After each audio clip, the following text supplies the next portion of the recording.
Ladies and gentlemen, welcome to the Rocky Mountain Rap Festival. 3, 2, 1, go!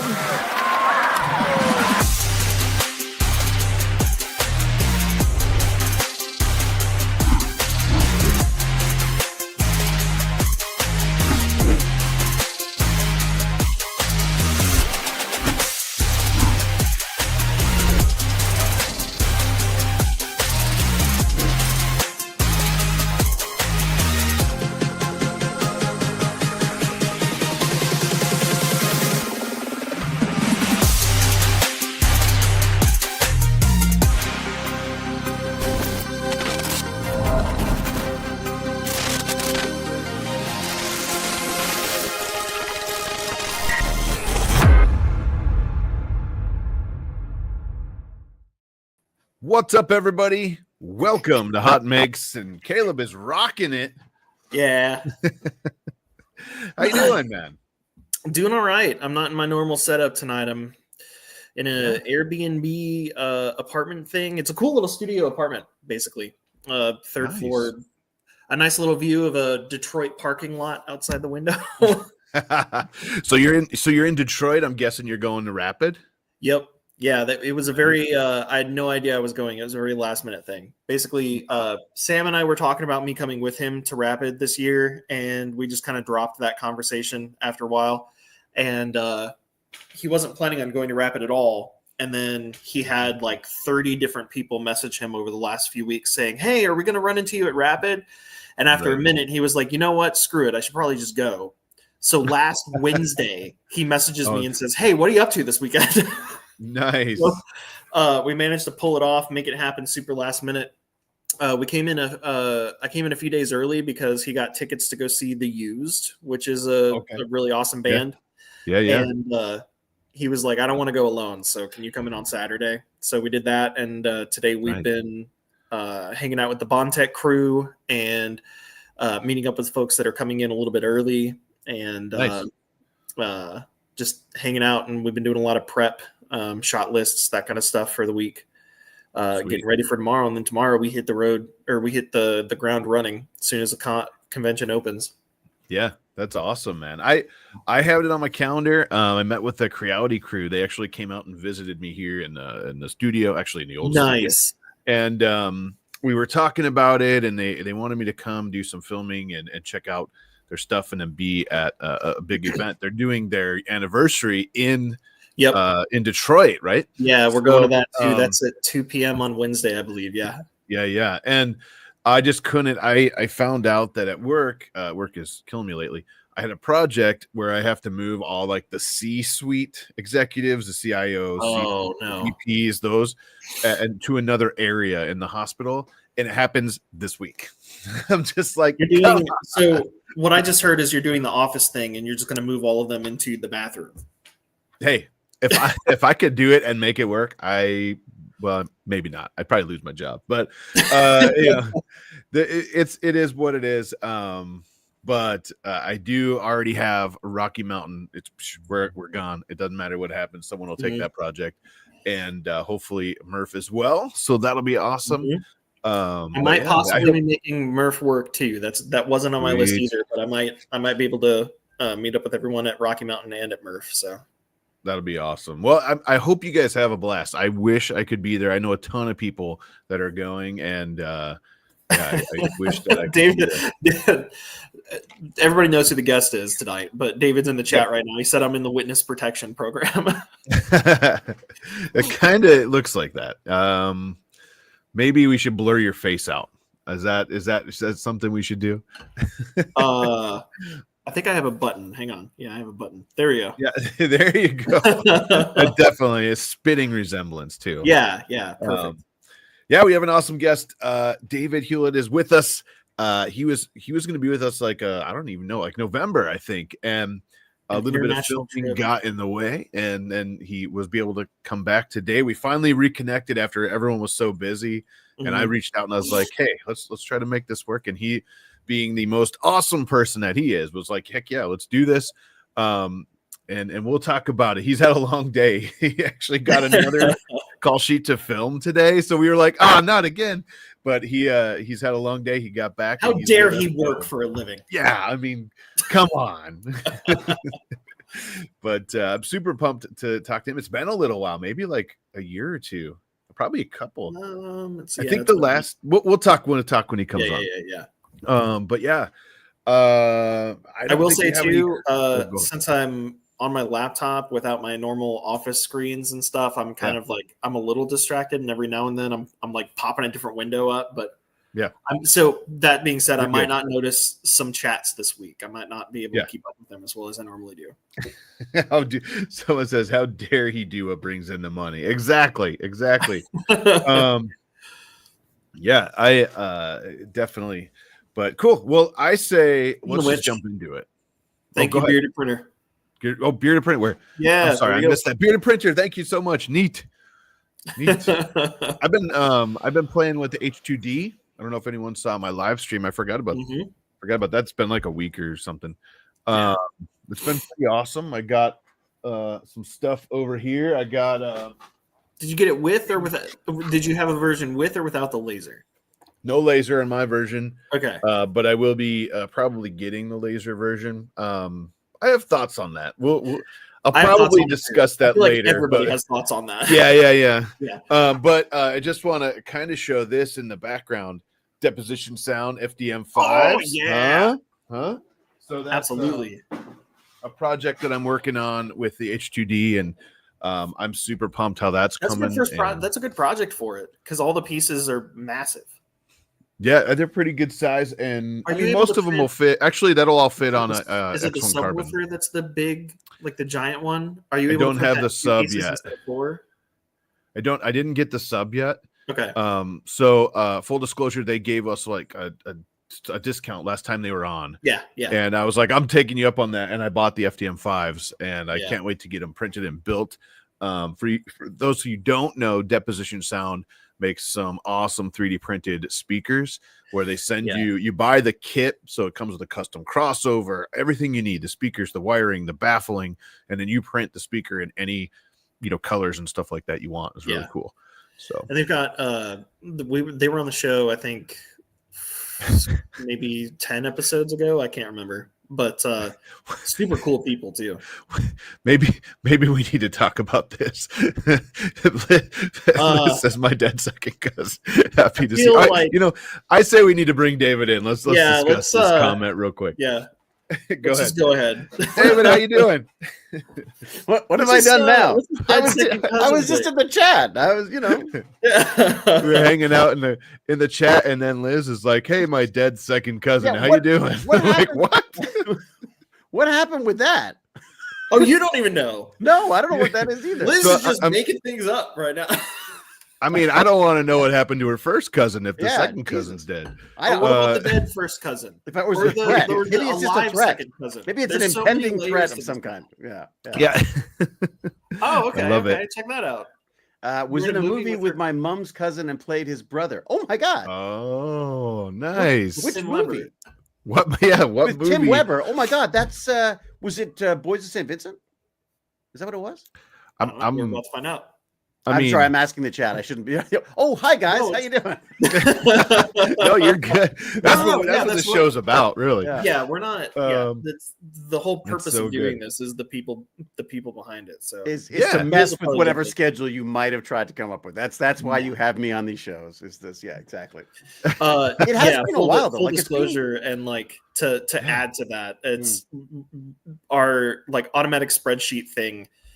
Broke before the last episode that pulls our HotMakes to the HotMakes segment. No. Yeah, and I had an idea for a different option to set up, but it's a bunch of like weird coding stuff that's way above my head. But I was like, yeah, I'll tackle it. I'll figure it out.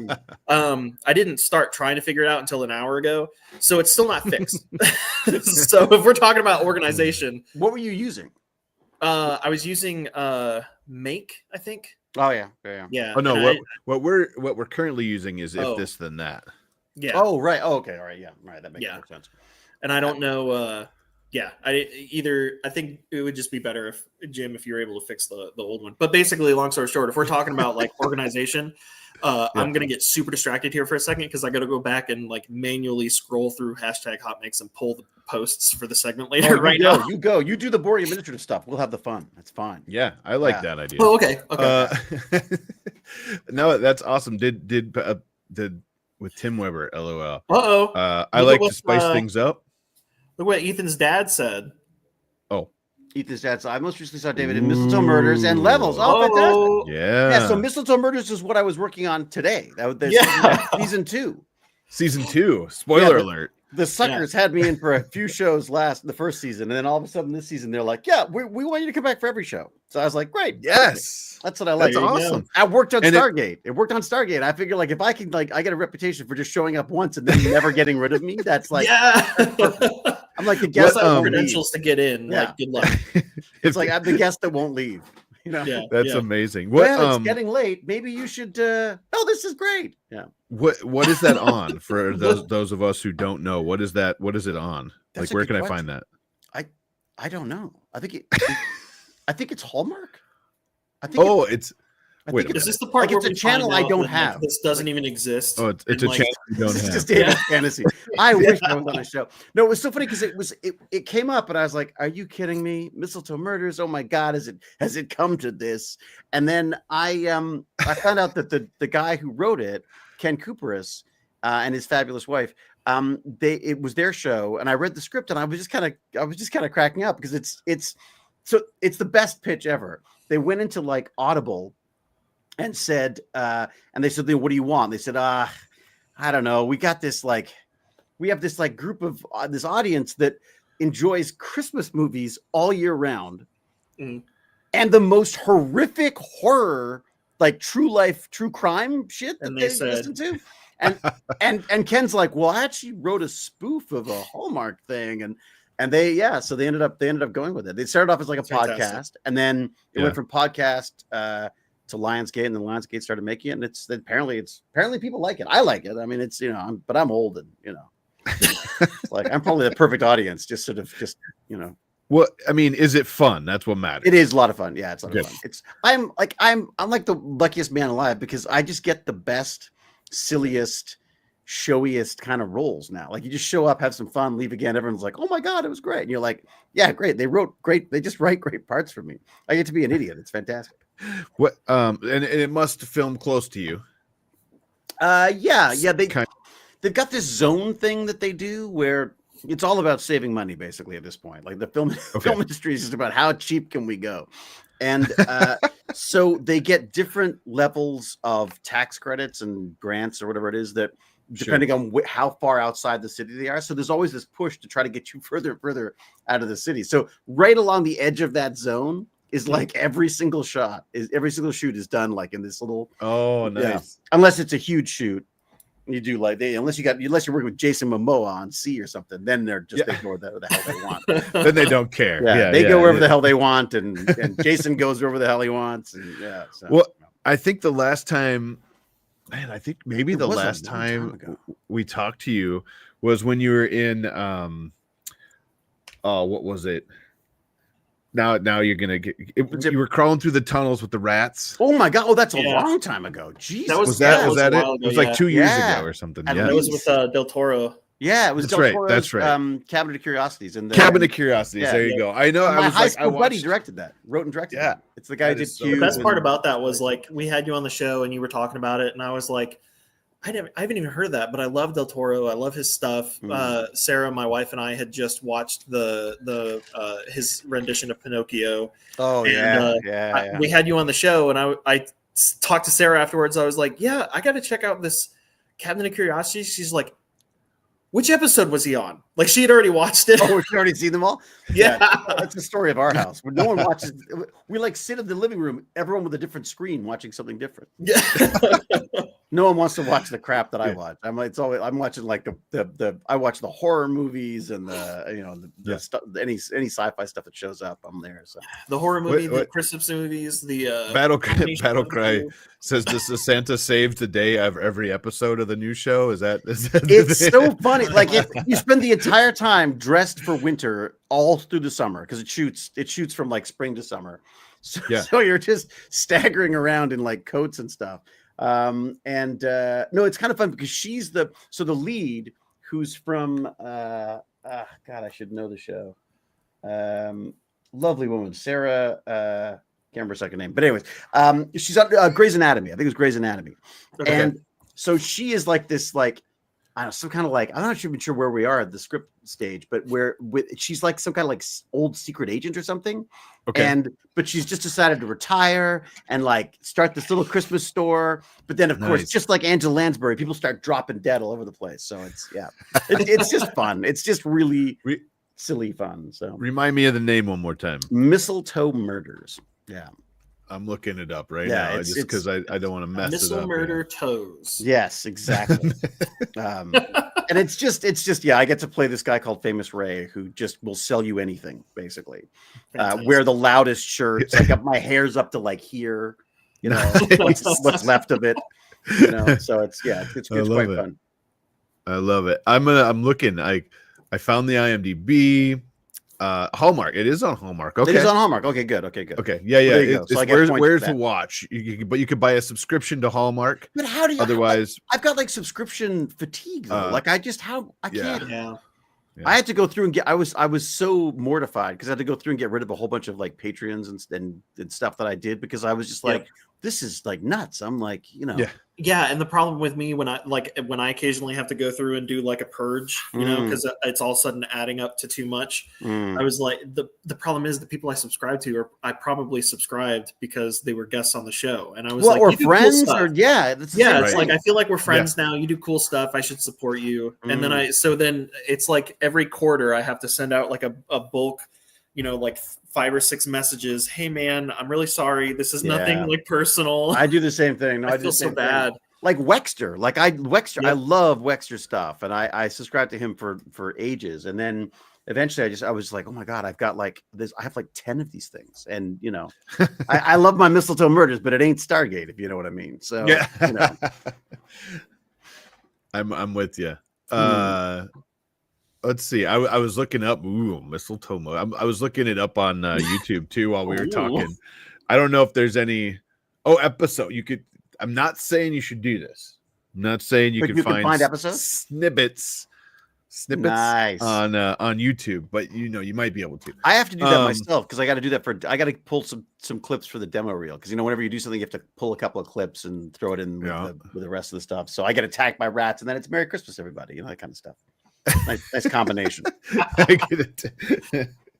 that was sentences you didn't think you'd hear when you woke up this morning. Exactly. Yeah. The beauty of my job is it's just the weirdest way to earn a living. It really is. But I mean, it's also got to be in a way like so much fun because I love it. I mean, besides like between shows, you don't know where you're going to be, right? You don't know what you're going to be on next or movie, that kind of thing. Yeah. But when you're doing it, if it's a show you enjoy, it's got to be super fun. It's funny because I've always said like I love acting. I hate being an actor. Like being an actor, it's like doing job interviews for a living. Only you don't get paid. It's like doing job interviews without the living. So in a weird way, when you get the job, that's the vacation for me. Like I feel. And it's just such a fun. It's like the majority of the work is to get the work, but then the work is fun. Well, that's it. Yeah. I mean, of course, I'm at an age now where it's like either they know you, or they don't know you, and it's it's a little easier. But still, it's a stupid business. I mean, the reality is, if I had my way, I would just be in the garage, like playing with geeky stuff. So tinkering, right? Yeah. Well, I'm in like a 3D printing winter right now because all the 3D printers and everything are in the garage, and I I basically kicked my wife out of her office. I feel a little bad about it. So I got to move the printers back in, but it was so cold. There was nothing I could do to heat the place. And the Prusa just kept saying like, saying, "Yeah, it's the thermistor's broken." I'm like, "No, it's not. It's just minus fucking 40." It's So, just freezing. Yeah. So, I mean, it's Toronto in the it winter. really is. Yeah.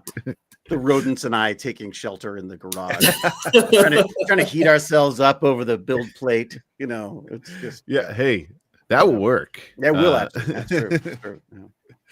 Okay, Nice. I did manage to during that conversation. I managed to pull all the HotMakes, so we're Good good now. stalling. I think- See, awesome. how's Yeah, that? yeah. There you go. I think one of them might be a Nice. repeat, but other than that, I think we're good. Because it was That's awesome. somebody tagged us in the post, and then somebody reposted it and tagged us, so I might have repeated one, but we're good. And I'm glad I did that because there's some cool ones this week. Oh, There's some cool ones. I see. I was looking real quick because I just logged in while we were talking as well. I logged into If This Then That and turned it off and back on again. Little IT, And then again. yeah, and then all of a sudden, actually, I got a notification that it ran, but I don't see anything in our spreadsheet yet. So I'm wondering if there's a disconnect between spreadsheets. We'll figure that out later. Yeah. But I think that may have been the last time because we took like a year off or something. We took quite a while. Why? I don't long think it was was a whole it? year. It was months, probably. Yeah, it was a few months. It felt Yeah. like a year. Yeah, It probably well, did. Yeah. I think when you were last on, we were doing episodes every week, and I think Jim and I were both starting to feel some fatigue with that. Yeah. And especially, he's got a little guy that's getting to the point where he's like he just wants to form all the memories. Save that energy. Yeah, exactly. You need it for the child. I need it. And I had a bunch of stuff going on at the time as well. So we were like, let's just take a break and decide whether or not we want to continue doing HotMakes. And man, I can't let go of this. It's too it's hard. It's not something. It doesn't pay. It's not like but it's like it still takes effort. But I'm like, it's worth it because I don't want to say bye to everybody every Monday or every other. So that's the thing. We kind of met in the middle and we decided to do every other Monday now. Right. So. It's hard because there's an algorithm and you sort of want to work with it. But at the same time, I gave up. I was like, you know what? I'm going to stream when I stream. I find it therapeutic. So I end up doing it a fair amount. But as soon as I start trying to set myself, weekly, it's that to me, the fun of it is the kind of the spontaneity to it. And, I've always got bad audio and screwed something up, but it's just fun. It's just fun to sort of like connect with a bunch. This is the beauty of the internet, right? Is you can find your people. You can, you want to talk 3D printing. There's 3D printing people to talk to. You want to talk, lasers, talk, this is, it's fantastic. Yeah. So. Well, and I know something that always stuck to me was when Chris Perillo was on. Like it still rattles in my brain what he was saying about how it's better to have a small, he would always rather have like 80 or 40 or 20 even like people who were there every single week than thousands of people that he doesn't know.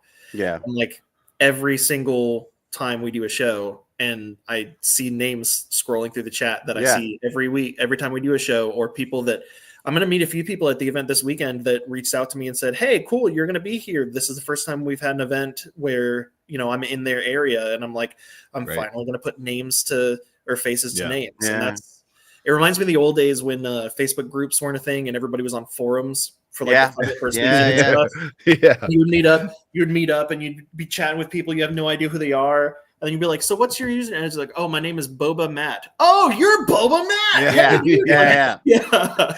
That's always it. That's where you just know people. And just saying that gave me goosebumps. I love those moments. Yeah. It does make a huge difference. It's also just it's just the immediacy of it as well. Like I just find that some days I'll come in and I'll feel a bit like, I don't know, maybe I'll do it, maybe I won't.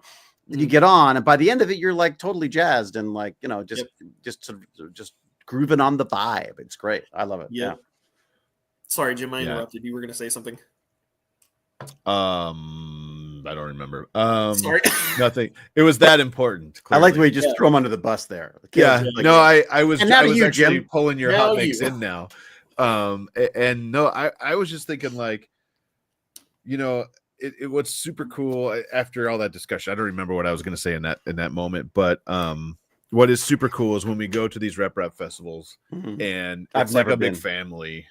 Like we go there and we see Dan Adams, and we see you know, you and Sam and anyone that shows up in the chats to these things, and they're like, hey, what's going on, like you said, and you're just like, wow, it's almost like we just talked to you last week, but really I've never met you before and I don't know what your face looks like, but it's weird. But you it's still forget such a that, cool don't thing. you? You suddenly find yourself in a conversation with someone, you go like, I've never met this person before. Right. I only know them online, and then you're out for dinner with them, and you're like, what if he kills me?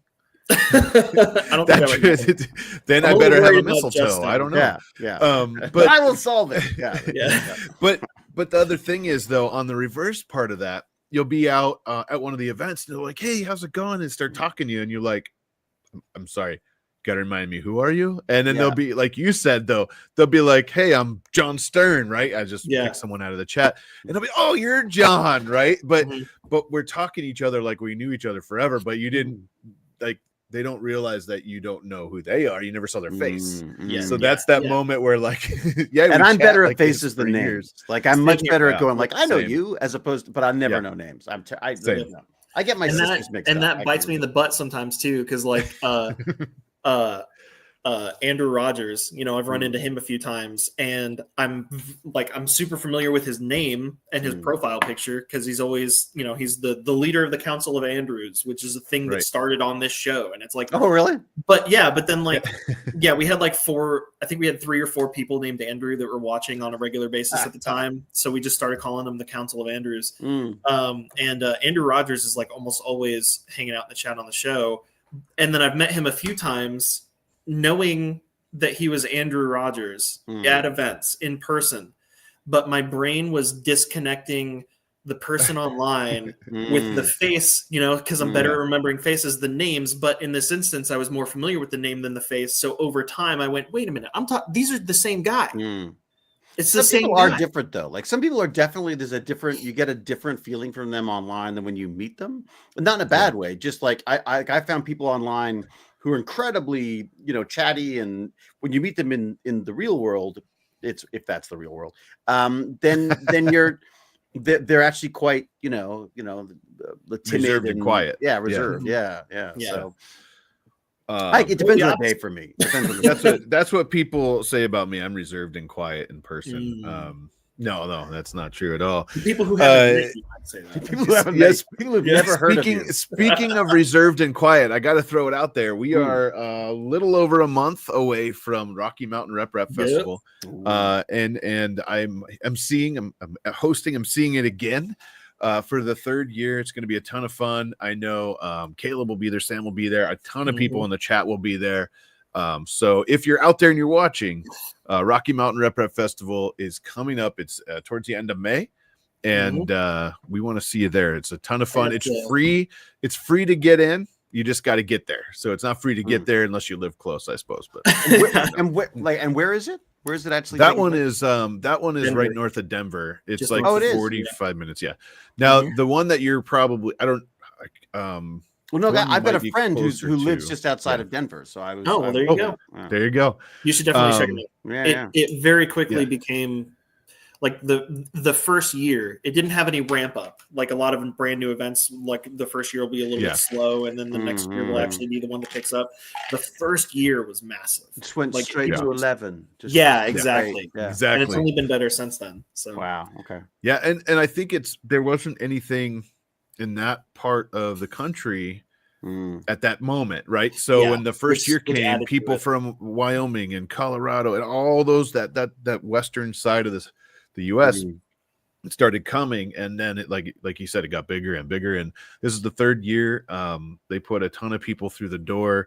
It's just a blast. The one that you're probably closest to, if I had to guess, is Midwest Rep Festival, and that one is in Goshen, Indiana, which is in the middle of nowhere, but it's in Indiana. And if you're flying, you'd go like to Chicago and then fly over, or you could, come in that way. But that one is more like. Do you go to all of them? Did you go to all of them? We try to. This past year, I couldn't get to 3D Printopia, which used to be East Coast Rep Festival. That one's in Baltimore. Or outside. It's in Bel Air, but Murph is just like your cousin called a whole bunch of families getting together. There's no air conditioning. There's like a bunch of tables in the pavilion at the fairgrounds. Mm-hmm. Throw your crap on it and do whatever you want. That's how that one is. I've been to a couple of Stargate conventions. Closest like airports are like an hour drive away. Like right. Yeah. But it's so much fun because the other festivals won't let you do stuff like, like I mentioned, Dan Adams. I don't know if he's here right now, but he'll bring his big turkey fryer. And he'll throw it outside the back door and make like giant pots of jambalaya. Yeah, it's big. It's kind of like a big family reunion. So you had me at food. The event closes. Yeah, exactly. Yeah, the event closes to the public, and then people start bringing out bottles of moonshine that they made in their backyard, kind of stuff. Yeah, wait. What could go wrong with a giant vat of boiling? Boiling. Yeah, allegedly. Yeah. But it's like the DEF CON of 3D printing. Yeah. And I can imagine you go to some of the cons you've been to have been like kind of crazy. It can be pretty nuts. Yeah, I mean, I enjoy them. Sometimes it's just too many people. That's my big thing. I need a little bit of space. My friends call me like an introvert hermit. No, an extrovert hermit. Yeah. Because once I get out, I'm fine. It's just that sometimes it's like I can't do it. I can't face it. Yeah. So, but it's I like it. Yeah. My wife would say she has been in a band for a long time. At COVID time, they kind of slowed down because we had a baby, or she had a baby. I just watched, but like amazing. She had to the winners in this situation. Yeah, I'm gonna say having a baby is the easiest thing I've ever done. No, I'm just joking. Tripod brings out Murph is like tailgating. Well, give it some time.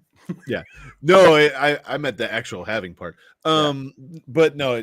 But she would like to say, as her part as like the lead singer and she plays electric violin in the band, she's actually very introvert. Like she's opposite of I.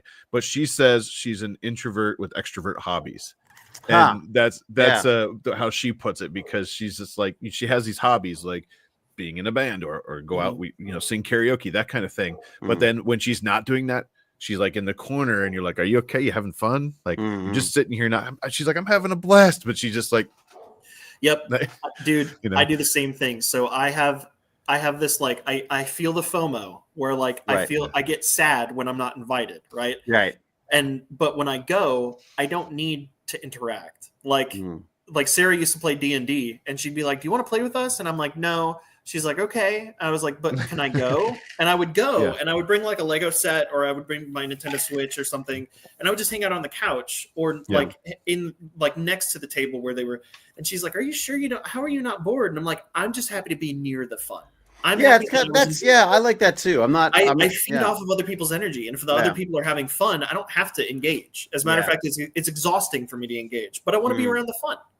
Well, there's also sort of I find with D&D also there's an expectation there of like performance that it's a somewhat performative thing.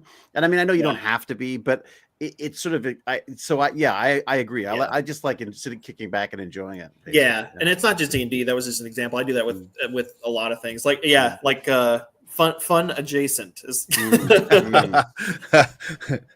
you so I know when COVID's came, you kind of had to like slow down on working with the kids and stuff. Do you still do that stuff or not? Well, weirdly, it was weird because during COVID we ended up actually I did a lot more of this kind of stuff only with the kids.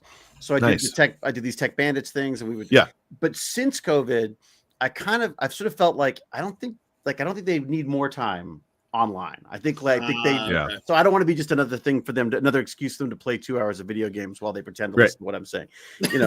So which a lot of that was COVID. And what I loved and what I realized with that was like it didn't matter. Like they would tune in and tune out depending on what was interesting to them. Like you'd hear like the clicking of the keyboards and then you'd say something and they'd go, wait, what was that? What is that?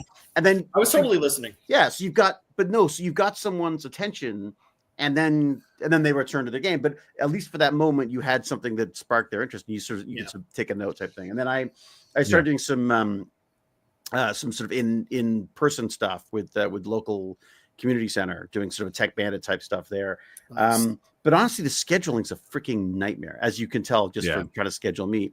So I've sort of taken to just doing I've started doing these things called I'm with Stargate Genius chats, which is okay. So what I do is I've seen that. Yeah, it's purely just for me. I get to talk to people, these geniuses who do things like in regards to this kind of stuff, like Rob Postum is in charge of the unit that 3D prints metal on the space station, right? So they're testing 3D printing metal 3D printers on the space station.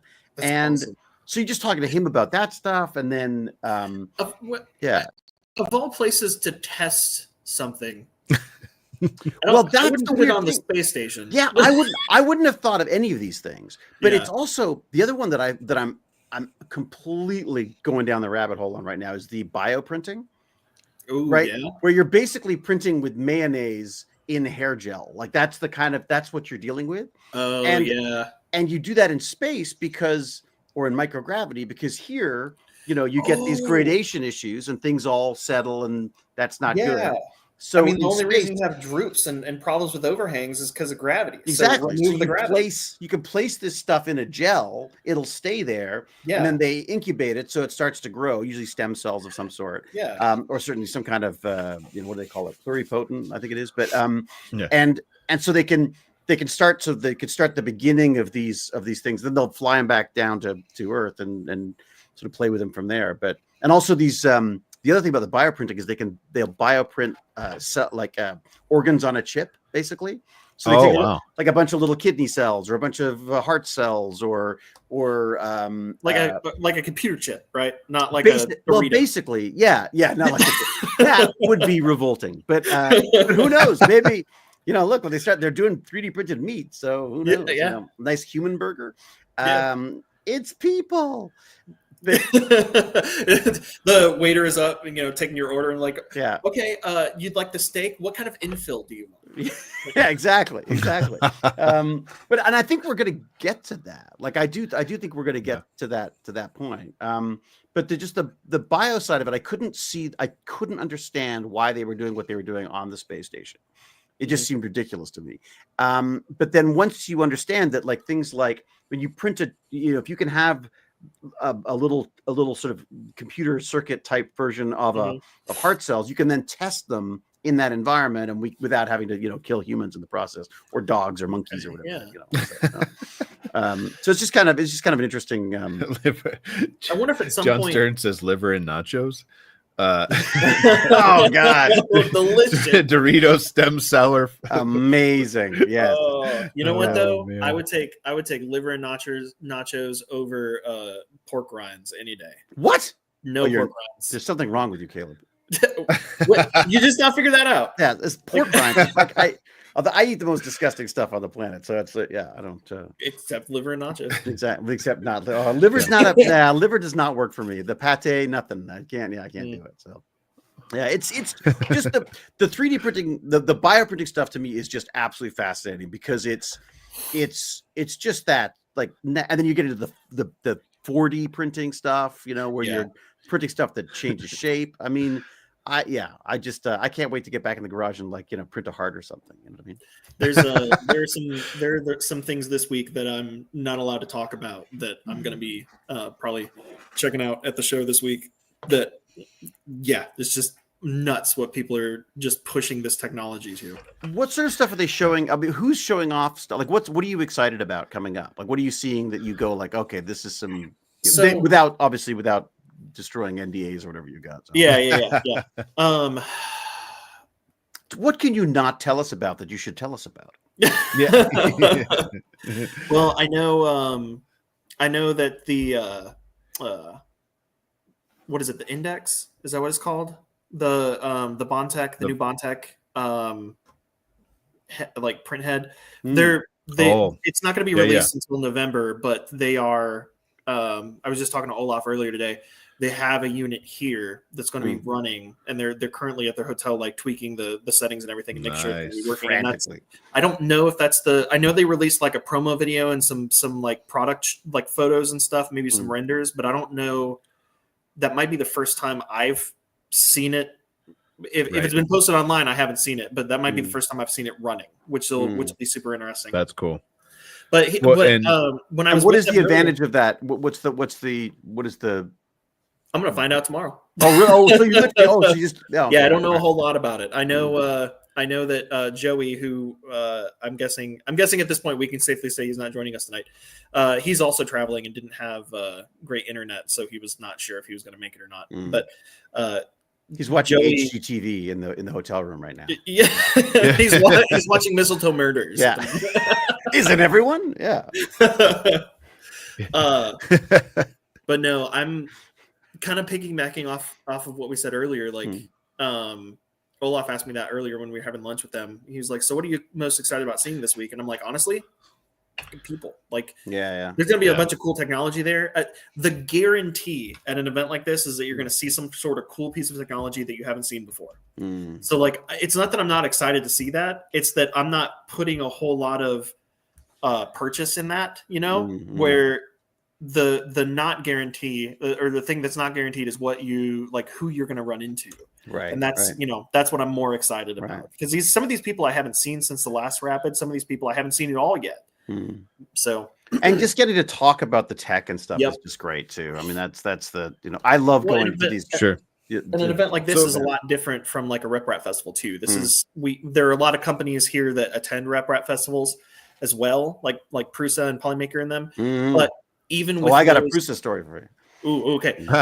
But this is more of like a bigger industry trade show. So it's like, we're talking like giant robotic arms that are making that are 3D printing with metal using welding. We're talking like a big Formula One racer. Like that. Like a Formula One racer that has 3D printed parts on it, like that kind of stuff. But even the people like Polymaker and Prusa that go to the Rep Rap festivals, they have an entirely different. Oh, there he is. Andrew Rogers. There he is again. Thank you, Andrew. Thank you. This is what you were talking about with the Bondtech. Yes. It's a tool head.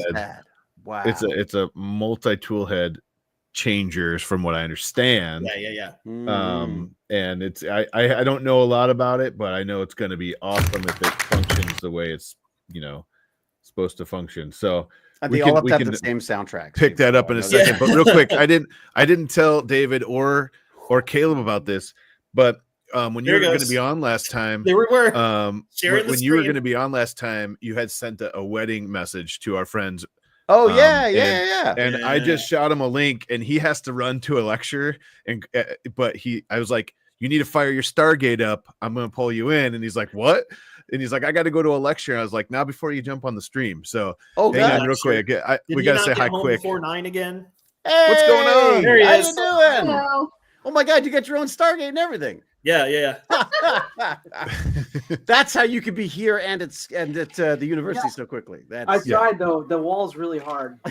Just get a really good run at it. There's just like a Ryan-shaped hole in the wall, like a coyote. The number of times they've had to fix the lights on that thing. Yeah, people keep running into it. But I wanted to. So much for sending the happy wedding message. You're welcome. God, it was. It was probably like in my pajamas or something. So, how was the wedding? How was the wedding? The wedding was wonderful. Yeah. Fantastic. Yeah. And you're still together, so that's a good sign. We are. Yeah. Actually, our relationship started with an Atlantis marathon. Yep. Oh, really? I had never watched Atlantis, and she was a Stargate nerd. So. Oh my God, that's too funny. Yeah. I'm glad we could bring you together, because I mean, nothing says romance like Rodney McKay. Right. Crazy. Who knew? I'm so happy. That's fantastic. Oh. Nice. Yeah. And I like what you've done with the place. Yeah. Don't forget the terrible disaster of a bar over here. Which is wow. Yeah. Oh, don't even start. I got I haven't even. I kind of says Bargate. Yeah, Bargate. I love it. I love it. When we first had David on, I think it was the first time, or maybe the second. I can't remember. But Ryan's like, "Oh my God, you have him on. Hang on, I gotta." And he's shooting me Stargate photos in the background, and I was like, "Oh, that's awesome!" Dude, you have Rodney freaking McKay on right now. Yeah. So when people meet you, it's locked up for two reasons. Either they're introverted, or they're just like, Everyone always says after, I always get texts or emails after going like, sorry, I didn't know what to say or whatever. So it's like, but I get it though. Like I've done, like, I mean, God, the number of times I've just, babbled at some celebrity or something that I've been watching. So, it's great. So I love it. I love the attention. Offset comes on the show. They're gonna get rid of all the Stargate stuff in their basement. It's all gonna be mistletoe murder. It's all gonna be mistletoe murder. Exactly. Yeah. I'm not sure it's the same audience, but maybe. Who knows? Who knows? They've moved on. It might be Christmas now. Murders. Yeah. Yeah. I'm sorry we don't have more Stargate for you. It still baffles me. Like I still don't understand what the connection between Comic-Cons always having pro wrestlers as guests. So I'd say weirder connections have been made. That was the weirdest thing that because Sci-Fi picked up a bunch of wrestling shows as well. Yeah, which I don't understand that. And what's weird about it is it always made sense to me because my friends that were in the 501st Legion and my friends that were in different costuming groups and stuff had like collections of action figures of wrestlers from when they were kids and stuff. And I'm like, so clearly the connection isn't just Comic-Cons deciding to connect the two. I never got into it. I never got into wrestling. Oh, you guys got to run? Sorry, I went on a total rant. Puppies and they're like destroying the house upstairs right now. Oh, they do that. It just gets bigger and the damage gets bigger. Yeah. What you didn't catch is he said puppies. They got two at the same time. Crazy. I got one and I'm trying to get rid of it. No. Awesome. Down, I guess.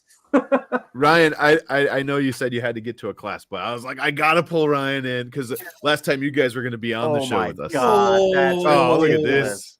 Yeah. Okay, look at these guys. That's just wrong. Yeah, screw Charlie. We got puppies now. Yeah. We're not allowed to watch this then. Oh yeah. No trouble there, I'm sure. None whatsoever. Yeah. What are the names? I was gonna say, what are the names? The brown one here is Wade, and that's Hank. Wade and Hank. Love it. Love nice. it. Yeah, those are ridiculous. They're so adorable. Cute. I love them. Yeah. 13 mine weeks will old, probably little come in Helen. at some point. Yeah, I got a text. We got I think look what we got today. And I'm like, oh, which one did you get? And they're like, both. I was like, you got both? I didn't know they didn't already have one. Well, we had the brown one picked out, and then this one decided to pick us. He wandered over and crawled in my lap and fell asleep. Yeah. So I guess you're coming in too. Yep. That's awesome. My first one came out of the fog, dragging some poor woman who was walking and just came and sat on my feet. Like right straight up, never met him before in my life, and I was like, crap, I got a dog. John Stern asked if they were 3D printed in space. Are you talking about the dogs? Yes, the dogs bioprinted. These are all bioprinted dogs. Yeah. I love it. I'm sorry, I gotta take off though. I got my first you go. Yeah, don't be late. Yeah. Learning. Yeah. No problem. Hey, Ryan. Well, I'm glad I didn't destroy your wedding. I'm glad it all worked out. Thank you. Yeah. Lots of love, guys. Cheers. Congratulations. We miss you guys. See ya. Thank you. Bye. Yeah. He's like, I gotta go, and I was like, get your phone out. I'm I sending. don't want to go, but I have to go. Yeah. Hey, by the way, was that on their wall? Was that 3D printed stuff on the wall? Was that all? So those were death racers. Those are the death racers. Oh, yeah. Nice. Yeah, they have a whole wall of death racers. They made. Give me 1 I don't second. know if Yeah, I don't. We might have to look up some pictures of one, but I watched the show. Was it the last? I guess it was the last one. I guess was when you guys were talking about the cyber blocks. There was Death Racer chat in that as well. But you were talking about smaller ones or something. Yeah. Yep. We were talking about possibly making a smaller one. They designed one that looks like the Eagle 5 from Spaceballs. Oh yeah, and the little rider looks like Barf. And, perfect. But it's massive. It's like giant. It's not legal. Like it's definitely not regulation. Not allowed to, yeah. I don't know much about the death racing thing. What is that? Yeah. So there you go. They actually those guys just they designed and printed this for me. Yep. Oh my God. I gave them, and it's full of like Jim and HotMakes references. It's awesome. So it reminds me of the IT crowd. Yeah, That's what I just made an yeah. IT crowd reference earlier. I just love Total that IT crowd. So, yeah. so I said, I don't care what it looks like, free reign of the design, because they're amazing designers. Yeah. I said, I will pay for it and just show up at East Coast Rep Festival last year. And they did, and they surprised me with this. So it has a Geary bludger. So this is what goes back and forth and right. on a Bamboo Lab printer. Yeah, and there's a Bamboo Lab printer with the Oh my god, I didn't even see that. Oh my god, it opens up. Now is the Bamboo your printer of choice now? Is that your go-to? I do a lot. I mean, I think I think that just came from him being like he was one of the very first people who had the pre-production X1 carbons. I gotta say, it's beautiful. I borrowed a friend's for a while, and I loved it. Yeah, they're easy to use. They're fast. Mm-hmm.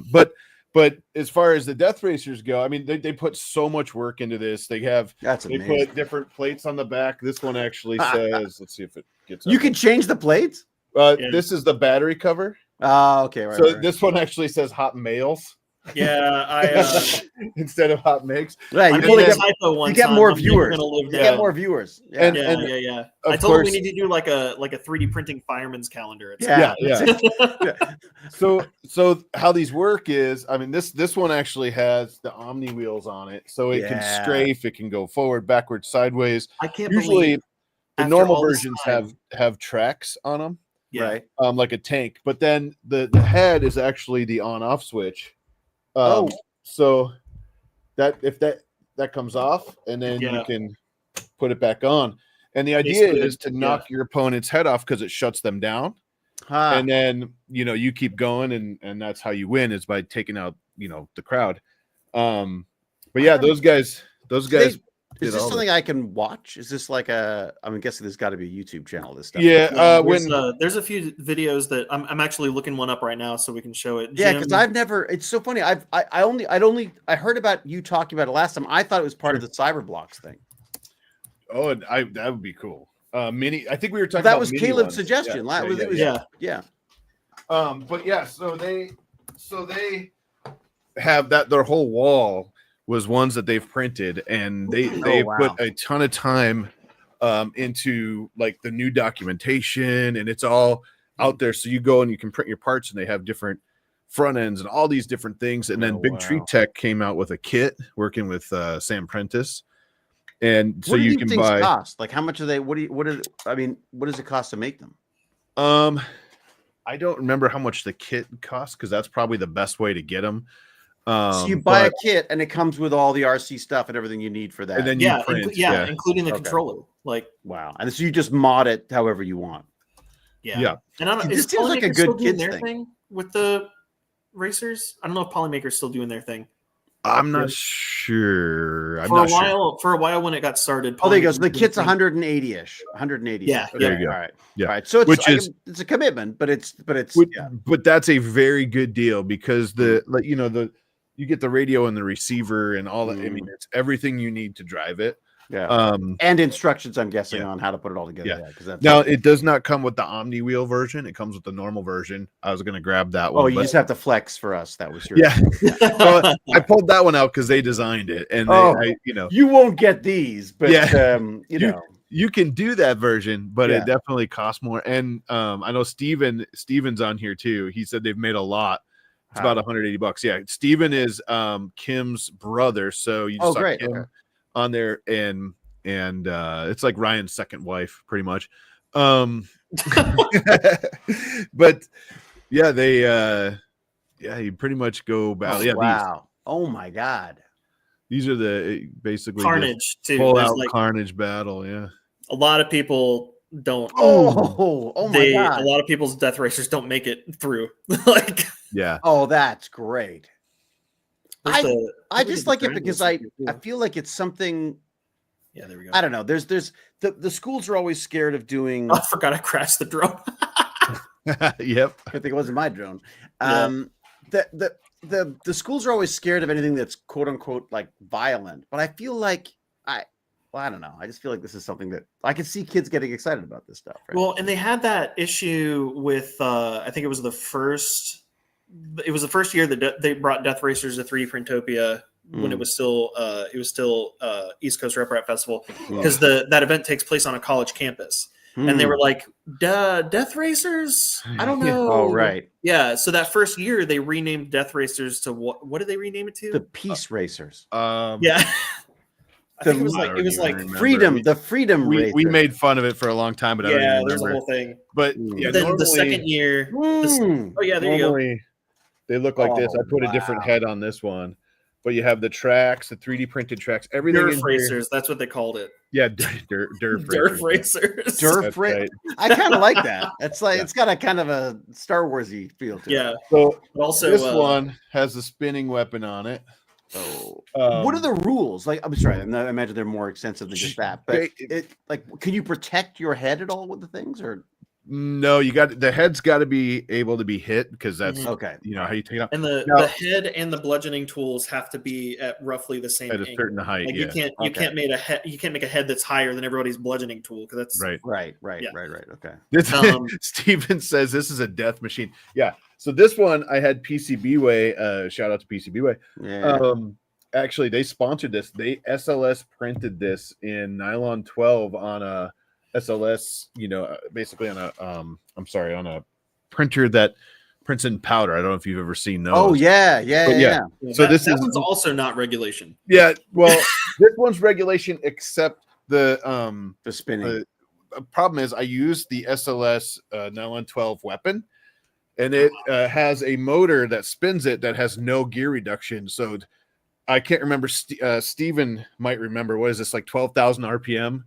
And it's something crazy. It's just decapitated all of your victims. Yeah. I literally blew chunks. I literally blew chunks, for lack of a better word, out of other Death Racers. I split a head completely apart. May have taken out a kid's shins, but that's another story. The child will never walk again. This one will probably race again. That kid grew up and now he's tripod. Yeah.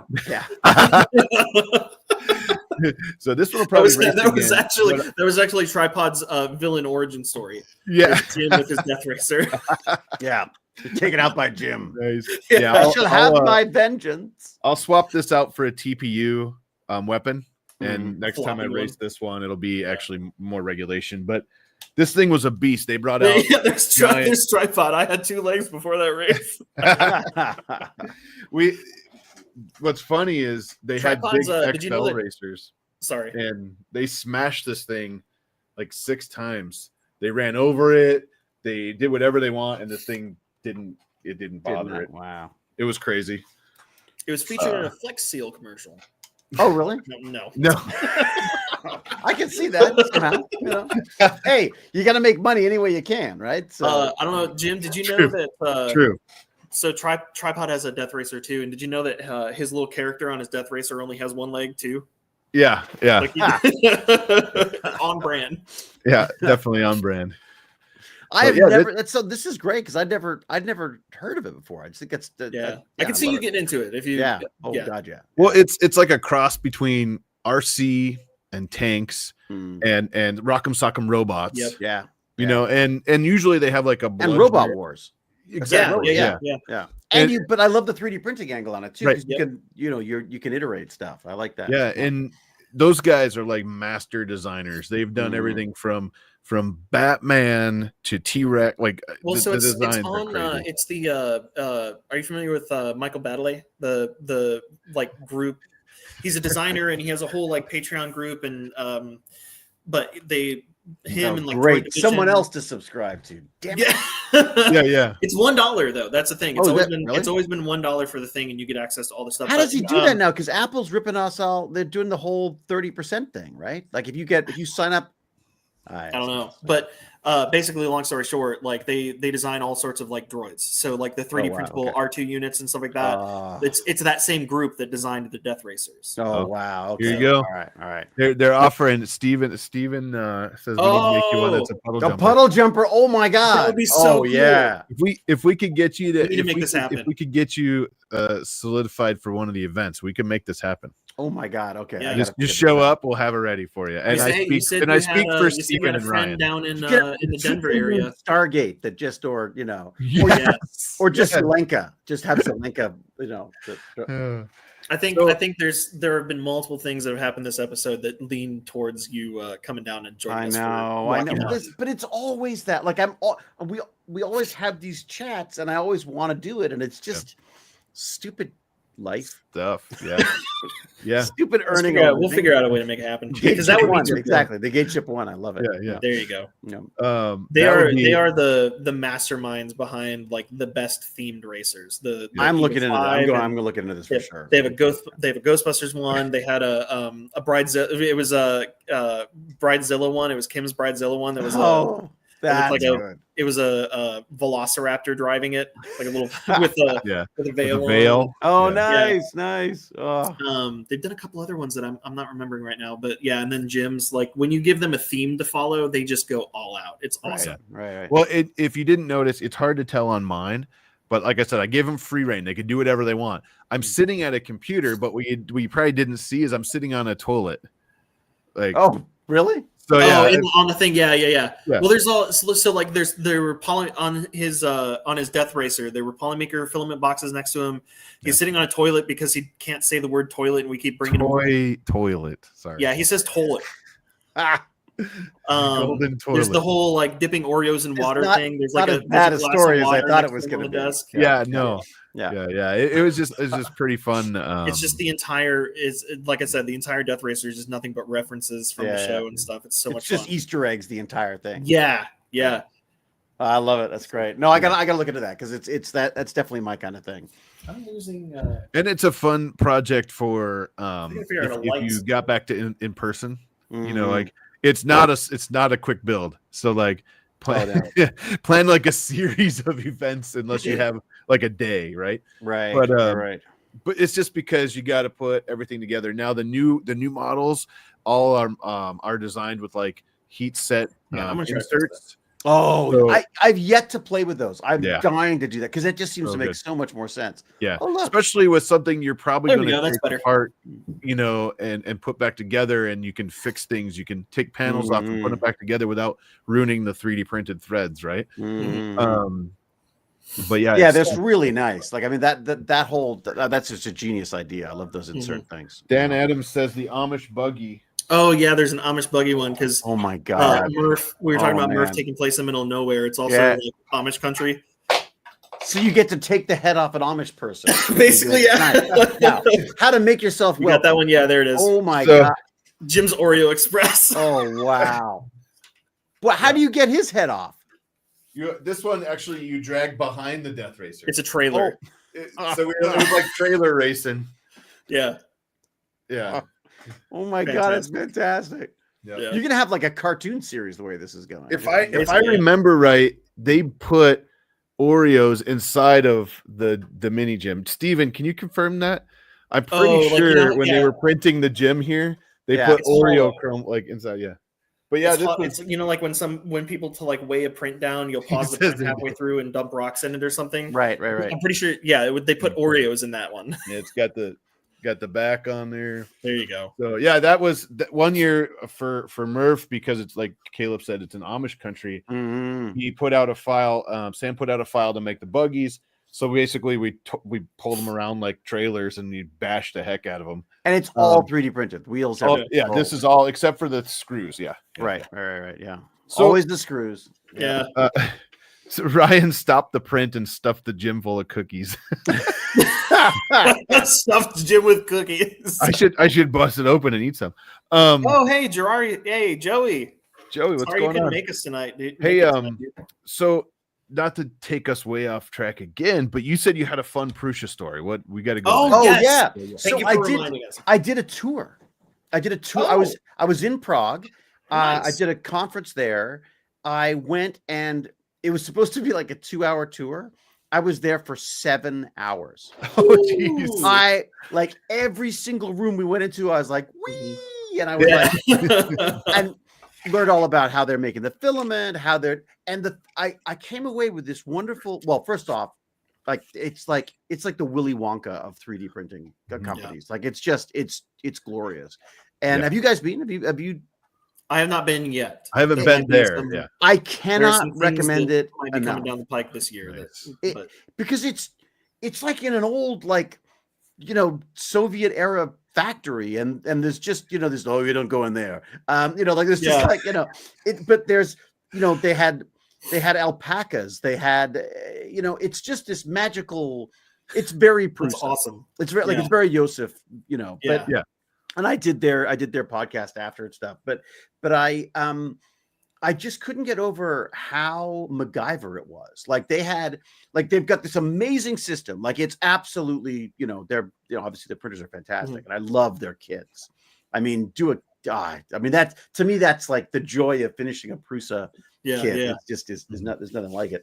But what they're doing is they would take like parts from their old 3D printers or parts that they used in the production of, or as parts of the printer to use in their production. So they had they made their own. They have like the Skunk Works that like goes like, okay, we need something that's going to print, that's going to organize all the screws, and so they take all these old 3D printers and like put them all together. And it'll like knock this over and do that, and then next thing you know, you get a little sealed bag of screws that's being sorted by the machine. But the machine that did that is like pieces of the components of all parts of and then that's awesome. And you walk in another room. They're treating them like Lego sets, basically. That's it. And it was just I was just one of them. I literally was like, I need a job. How do I work here? What can I do? Because it was just I just absolutely loved. I mean, it's also fun that they're like the tanks of printers. Like I feel like they're the ones. I would carry. We talk about the tech bandits. I would grab it by the top. I would walk it to school in snowstorms. I'd sort of wipe it off and then start printing. I love it. Yeah, it's just fantastic. So I literally did that, just did a tour. I couldn't get over the stuff because they just keep expanding. They keep, as things come up, they showed me they've got this new modular system where you have multiple printers and it's all it's an isolated system that will, that basically have multiple printers going. And it's all automated and knocks the prints off and goes to the next one. And it's just like, what a wickedly cool. Well, also Prague as well is just fantastic.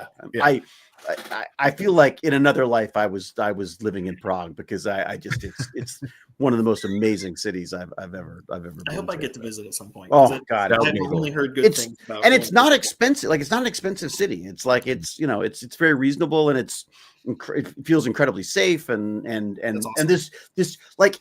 It's like on the main drag, there'll be like a puppet store. And you're like, how does a puppet store survive in a, but they're like, oh no, it's the old tradition of, and you're like, they support so they're big on 3D printing. They're big on art. They're big on film and TV. And it's all, it's very awesome. Yeah. It's very European. It's just a great, and Prusa is honestly, it's just one of the most, and they were happy.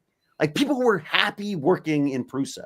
That everyone was so excited to tell me about what was going on, and they were just so delighted that It says a lot when you're like that speaks volumes. When you're going to check out like an actual manufacturing situation. And most of them didn't know who the hell I was. They were just like, "Who's the nerd asking questions?" They're probably like, "Oh, it's another nerd." Like, that's basically it. Oh, I'm one of Prusa's friends coming through, trying to score a free printer. They also gave me printers as well, which is amazing. Oh, there you go. Nice. What printer did you get? It's the Mark. Is it the Mark IV? Yeah, the Mark IV. Yeah.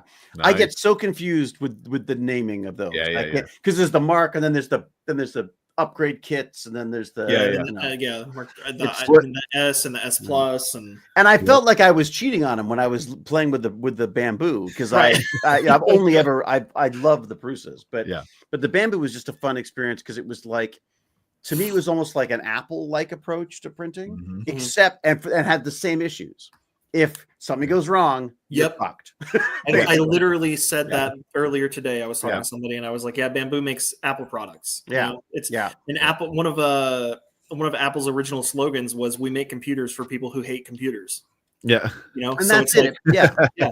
It's but again, when something goes wrong, it's all the thing I love about the Prusa, and maybe this is just the old nerd in me, but is like I built it, so I know all the parts. I know when Right. something goes wrong, I go, that's what the problem is. It's you know, it's not always easy Yeah. to get to it, but it's Yeah. you know And what it is. And there's something to be said about a kit like that because of what you just described. Mm. What I think what's appealing on the other side, I don't care what printer you use. I don't care what color it is.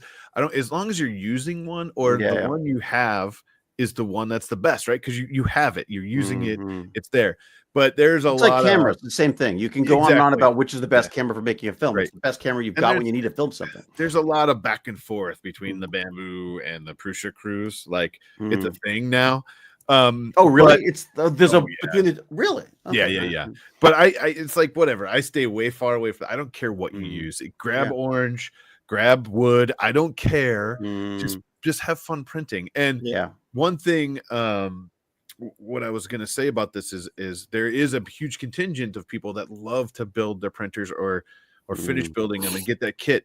But there's also now this huge contingent of people that just want to open the box and start want to do any tech. Yeah. No, I get it. And it's more like a microwave, you know, like it's just it's an appliance. It sits there, you tell it what to do, it works. And you're done. Like it's a tool to use, and they don't care about 3D printing history. They don't care about the kit. They don't care about what the dang parts are called in it. They just want to send prints to it. And I think that which is part of the name change thought process with East Coast Rep Rap Festival changing to 3D Printopia, because a lot of people don't know or care what Rep Rap means. Of course. Yeah, it's interesting. I mean, it's definitely sort of gentrified in a way. Like I feel like it's definitely become a lot easier to do. It's still like it's still not there. Like I still it's not a they're not laser print. Well, I would say laser printers aren't laser printers, but you know, I mean, there's always something that there always seems to be something that can go wrong, or you know. And in this case, you have to learn how to slice, or at least know enough to put something on in the slicer and choose the defaults for your printer, right? And then hopefully you don't need supports, because then you have to learn why it just failed. I mean, but there you is don't still even a learning necessarily have curve. to do that anymore. If you just download Bamboo Handy, and you can just download a pre-sliced profile. It was pretty great. It's pretty great at that. You just click a couple buttons. You don't even know you don't even have to know how to slice stuff anymore. Right. The stuff that gets me though is I feel like the thing that everyone forgets in this side of stuff is the design side. Is like you need to know how to model this stuff. Or although I have been playing with some AI stuff, like have you played with Meshy AI at all? Oh yeah, I messed around with that a little bit. It's not bad. I mean, given that it's where it is right now, I'm sort of looking forward to it, because I feel like it's like a lot of the, you know, again, it's even Michelangelo had little minions that did the basic work, and he would come in and do, you know, like I feel like if you've got an AI minion that can deal with some of this stuff, some of the time consuming stuff out there, like enhancing efficiency instead of I mean, well, and the tools, you know, if the tools could become friendlier, then you've got more time for the art, and you're not spending so much time, you know, troubleshooting the entire time. That's true. So, you know. And I'm not. It's not to say that you can't. Like I have a Prusa XL. Just print. Oh, do you? How's that? And it's phenomenal. It's really awesome. Is that the multi-head one? Yeah, and I have 5 heads, and it's awesome. There are some weird things about it that I prefer. I'm going to do a video really soon, actually. But is this a new purchase? Is it you got this recently? I've had it since a couple months. I've had it for a couple months. But that is beautiful. I moved studios, and it's been a big transition. And but long story short, I can choose the XL now I was going to say using Octoprint, or what do you? I just about, you know, people are going to kill me if I don't say it right. And Prusa Slicer, I can't believe I lost it. I lost that out of my brain. But anyways, fine. I can choose the XL.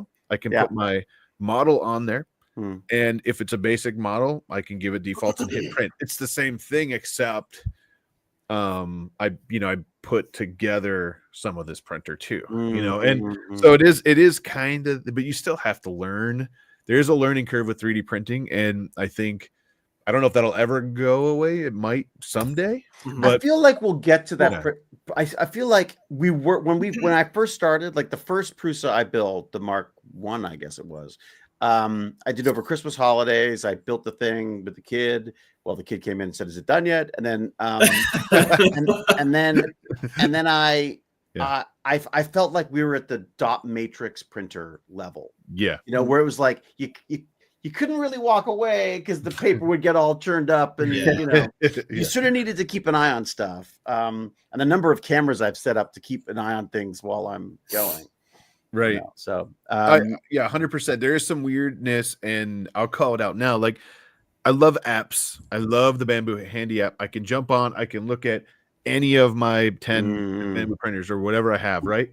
I can see what they're doing. I can see the camera. If there's an error, it tells me the error. I know it tells me what wiki to go to fix the error. Like all that stuff.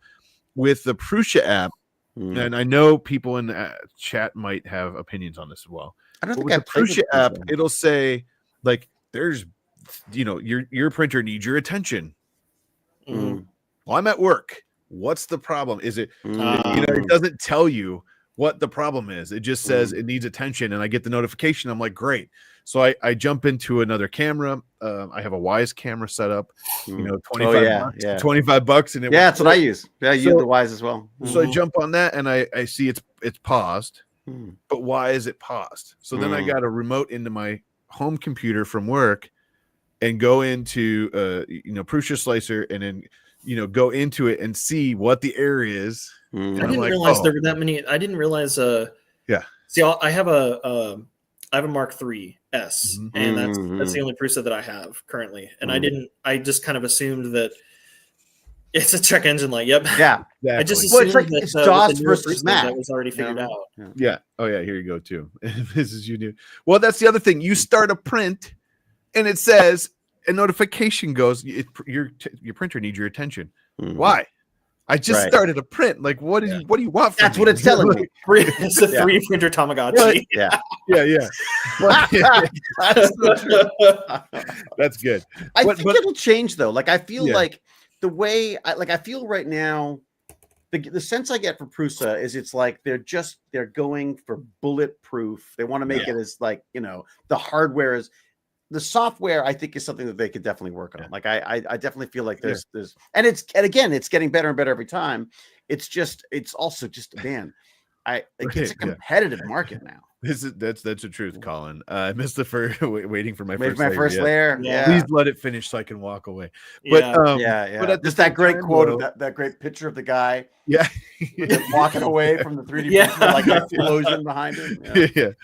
But like I said, it's Willow's amazing. Willow, what's up? Willow. I feel like it's a great printer. I love it. I've had some awesome success with it. I was excited that Willow was here, and I didn't even read the comment. Yeah, buy a killer back, and you're still waiting for your first layer. Yeah, that's a true story. What's funny? I have the K2 Plus in a box right over this way. I just need to get it out of the box. H2D is the new Bamboo.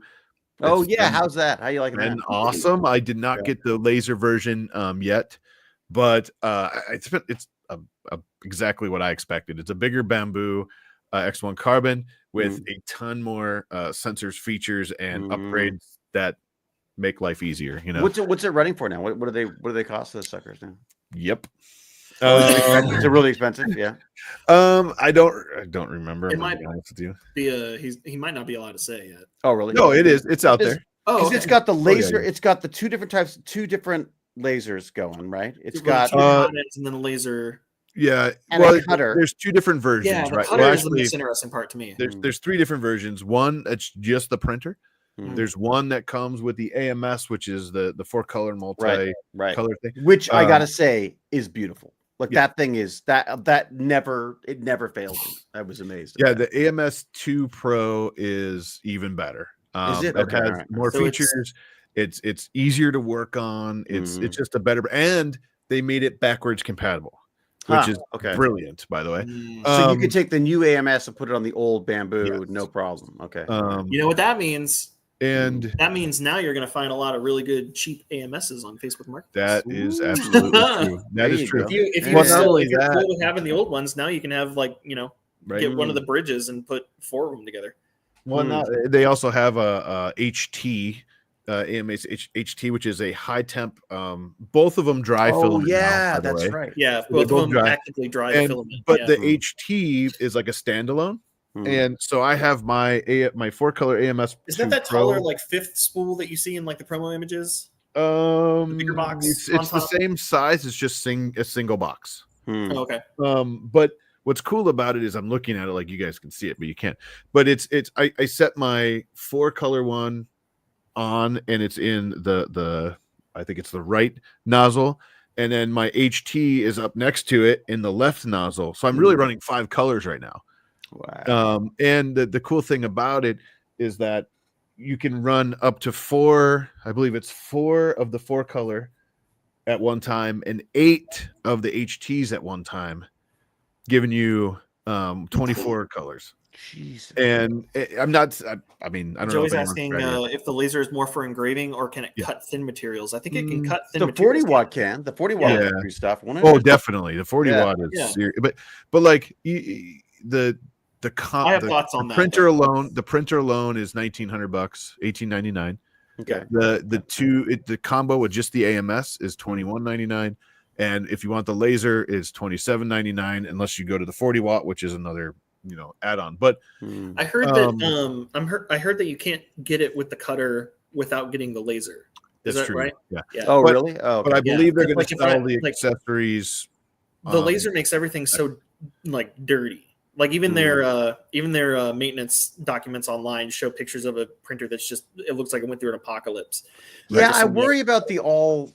It's like the motorcycles, the all terrain. If either you need an off road bike or an on road bike, it's when you're a dual purpose, it doesn't. I worry about. Yeah.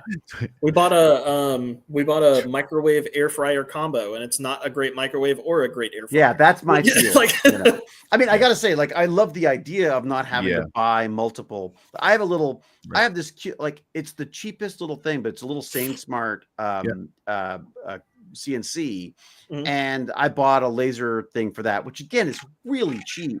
I had so much fun with it though. Like we were actually joking about how cold it was in the garage. I started playing with the laser.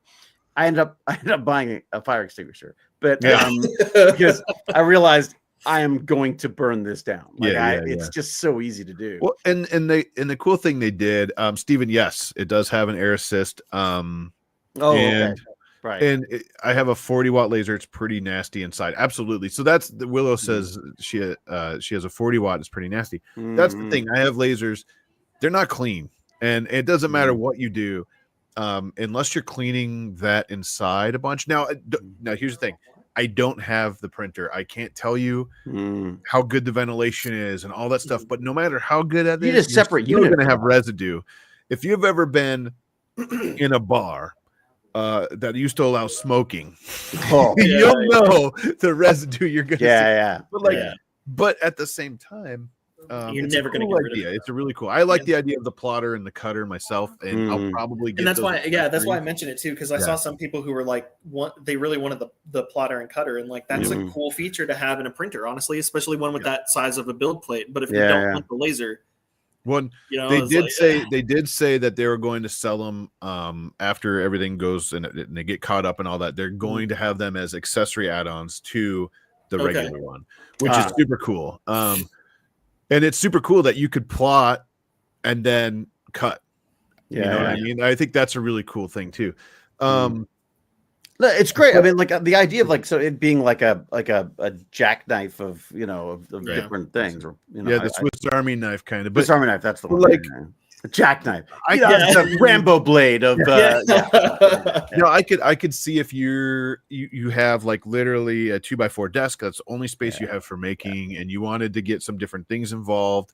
It does have ventilation. It's really cool how the ventilation works. Like if you do PLA, like there's a vent that lifts open in the front and it automatically opens and starts venting because you don't want the heated chamber. And then the back looks like dryer vent flaps. It opens up and starts blowing out the back. It's neat. Does it need? But the laser would need a separate actual vacuum system, wouldn't it? Yeah, it has a blower system. Oh, does it? And it has like a connection. You hook it up to a hose even, and then they have air cleaner that if you're going to do it in a room and can't vent it out, or even if you're going to vent it out, you could run it through the cleaner too. So there's a lot of cool stuff. I don't have that version. I can speak to what I have, and what I have has been awesome so far. So, and I didn't expect anything less. You wouldn't by this time in Bamboo Lab's life, right? I mean, if they're going to put something out, it better be good. So, right. What's really fun is about my Prusa XL. I just realized what time it was, but on the Prusa XL, they sent me 0.25 nozzles. So I'm actually going to swap the nozzles out for 0.25, and I'm going to do a video, or maybe in the video I do, we're going to print a whole bunch of tiny stuff on this. Like that's fantastic. So that's I love where we're going with this. Like I love that there's options here. The laser stuff. I love the laser stuff. I feel like I don't know how that's ever going to be something that happens in an office. You know what I mean? Like I've been working with U of T on some escape puzzle learning stuff. This idea of taking escape puzzles and they have to solve them, and then they have to create other ones, and it's a whole sort of learning thing. And we were using the laser cutter up there to cut little puzzle pieces. Little all the genetic code puzzle things.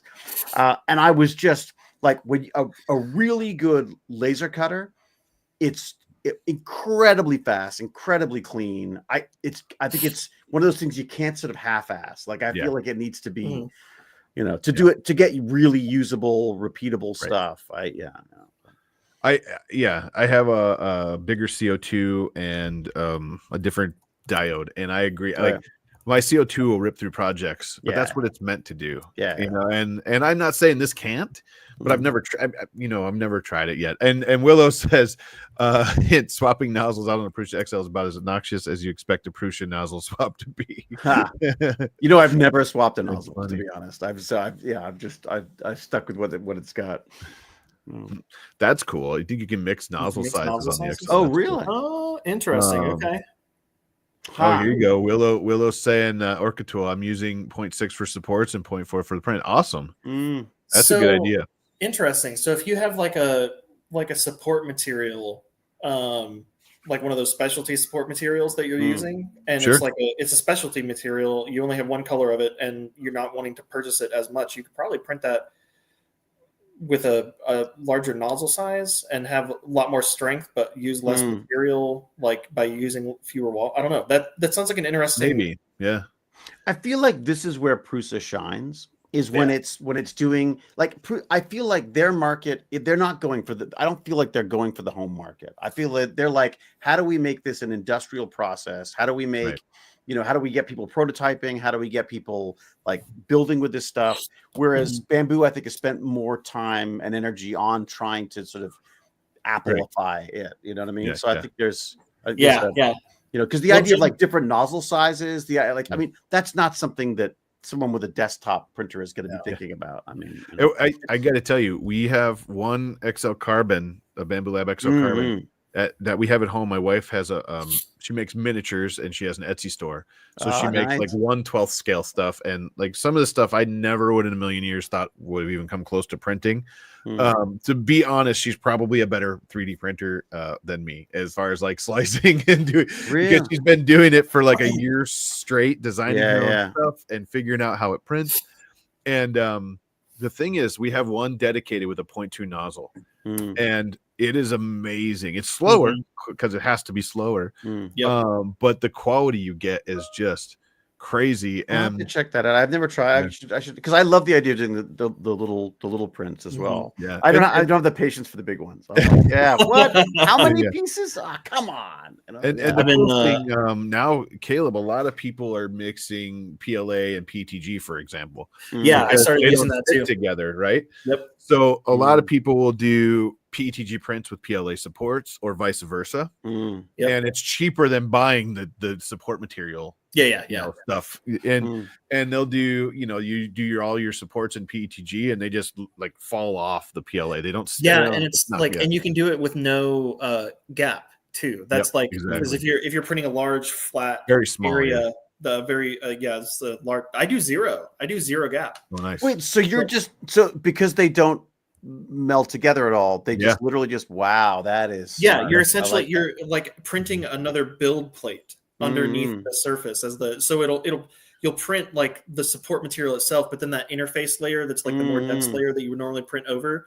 I do zero spacing with a rectilinear cross. It's called. Basically, it makes a solid layer of PETG, and then my support gap is 0, and I just print directly onto that PETG. That's great. I never thought of that. That's really smart. And large overhangs have just as nice of a surface area. Because that's always the issue. There's so much cleanup on all that other stuff. It's insanely clean. And that's where like the XL shines, because it's just swap print. Swap print. Yep. And that's good for that one. Yeah. With the H2, you can put PTG in the left and PLA in the right. So it just drops back, it drops down, it does a little bit and goes out. I mean, the swap is so much faster. And it's so much less filament too. So Pro tip though, if you're doing that with a regular material swapper, no matter what printing you're doing, I found that if you're printing something in PETG or in PLA and you use PETG as a support interface, you can kind of keep your settings relatively the same. But if you're printing something in PETG with PLA as a support interface, you need to purge a lot more material, because if any of the PLA ends up kind of like I had so many parts that I printed that just the PETG parts just snapped because there was just a little bit of PLA that was probably still coating the nozzle or something. And it just made the PETG weak. Right. So, well, hey, I don't mean to to stop this because this is an awesome conversation, but it's 7:30. I have no idea how long David has, and we haven't hit HotMakes yet. Do you want to hang out with us? Yeah, no, I'm here. I might let the dog in though, because the dog is whining at the door now. Back in a sec. And Jim, did you see my message in the back? Oh, I'm sorry. Okay. I added one more to the beginning of the list and 2 to the end. Oh, and now I see how you are. I sent you the message in the private chat forever ago, so I did try to tell you. Beginning. They're important, though. I think they're important. Got it. I'm adding it now. There's the beast. Oh. She did not like the door being shut. Not at all. Yeah. I forgot what her name is. Huzzah! Huzzah! Fantastic. I love that. Because all she does is running around breaking shit. That's what it is. Yeah. All right, Jim, just let me know when you're ready. What do you got? Woohoo. Almost. I'm not missing this part. He said he added some stuff, so I'm just grabbing. I added a few more to the list, while we were chatting. Of course you did. Yeah. I think they're good ones. We got to include them. Yep. All right. You ready? Yep, I'm ready. Let's do it. All right. Ladies and gentlemen, HotMakes.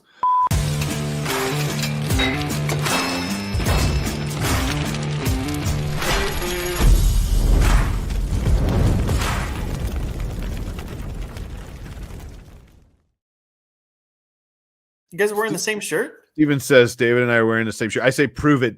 Let's see it. Send it to me and I'll add it to HotMakes. There you go. Oh, really? Oh, yeah. You can add things to HotMakes, but you're going to give me crap. No way. Steven's got the shirt too? It's the. Let's see. What's your using power. Oh, fantastic. Yes. This is my frustration with I couldn't find any good like McKay related Stargate merch. So I just started making my own. That's awesome. Literally made my own ZPM shirt because I was like, I want a freaking ZPM shirt. I can't believe no one's making this stuff. That's awesome. So, Battle Cry says, how do they both fit in that shirt if they're both wearing it? Waka waka. Yeah. I love it. All right. First and foremost, we talked a little bit earlier about the Rocky Mountain Rep Festival. The layout is officially live. If you want to know where sponsors will be, now you can check it out. This is 2 full convention rooms with a basically the center part here. Let's see, right here is like kind of like the center walk area. Yeah, and these are 2 huge rooms. I mean, they bring in 3D printed cars. It's crazy. Yeah. So now you know if you're looking for Hugh Forge, they're across from Prusa and all the good stuff. I see Death Racers, Tripod, the Dragsters, all the good stuff is going to be here. So yeah, Sweet. thank you so much for sharing that. And I thought, let's do this. Thanks, Justin.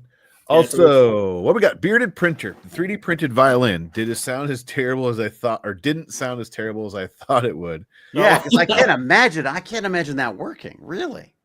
I think there was one. I think didn't we show one on the last show too? And there was and they played it. I think. I mean, I would think like an electric one would work, but I can't imagine the. Yeah. Yep. What are they printed in? This was printed in. He says ASA violin, PA6 glass filled 25. That'd be like nylon glass filled, I believe. I think people are just. I think at this point for like that's coming soon. I'm sorry. They're just like grabbing a spoonful of like alphabet soup and just that's the name of the filament now. Yeah, yeah. Well, I apologize. I messed that up. This was coming soon. I don't know what this one was printed in. Bearded printer, let us know. I know you're with us in the chat here. So they said this one is printed in PLA. Okay. PLA. Okay. Mm-hmm. And I think in the Maker World, I thought they had a video of it being played. I could be wrong. Oh, it might have been on the recent. How about right here? I'll turn sound on.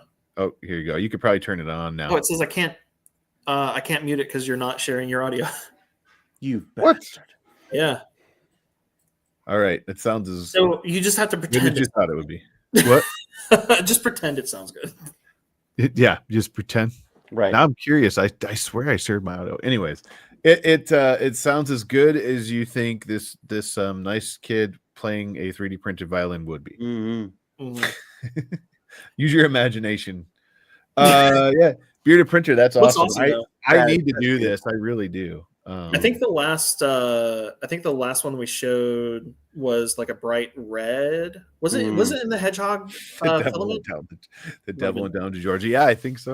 Yeah. And this one actually Printables has a ukulele. Oh, yeah. It was a ukulele on. Yeah. I thought I might try that. That seems more my level. It's interesting. I did make one of those, and it's interesting because the strings that you end up getting are just like nylon. So everything, like the fact that it's a 3D printed thing and then it's nylon instead of brass strings, everything about it just feels like a toy, but it still plays like a ukulele. It's you do like a ukulele, but you use filament as the strings. Oh no, you don't really. That would truly sound awful. But what's going on here? This looks like this is Nerd Forge. So they I don't know why I'm not following that. They built a coffee table with a library inside, and we should try to get them on at some point. Boom! That is always doing amazing stuff. Yeah. Do you guys see Heretic, the movie Heretic? Great horror film. Great horror. Really fun. Hugh Grant is this. It's fantastic.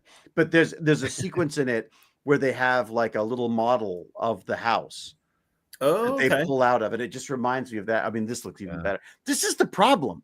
I swear to God, the stuff that people are making on their own is better than the stuff you see in films now because people care more and they'll spend more time on it. Yeah. You know? Well, and somebody's not necessarily, I don't know, with some of the YouTubers these days and the companies sponsoring them, they might be dealing with it. But for the most part, people have like somebody pressuring them. It's done when they think it's done. You know, if you ever watch Adam Savage, or Tested. He's a great example of what you just said. Like you can watch them and you'll be like, that's made out of what? It's made out of like coffee cup lids and like sprinkler system parts. But like from the film, it looks awesome. And then you get up close and you're like, oh yeah, you can see this part and this part. And then well, if you look at Stargate or Atlantis, it was all old styrofoam packaging materials on the wall. Oh, really? Well, some of them, I'm like, that's a motorcycle engine. Like there was that's awesome. Yeah. Now we're gonna have to go back and now you can go back and look. Yeah. There's a subreddit. There's a subreddit for that. It's r/that's a booklight. Yeah. And it started because somebody was, I don't remember what show, but it was like some sort of sci-fi show, and somebody was like using a medical scanner on somebody, but it was one of those like clip-on book lights. Oh yeah. That's and all the time. I see that people like posting things time. like that. Yeah, I love people finding things where like, oh, hey, this is a spy gear thing from the early 2000s. Like,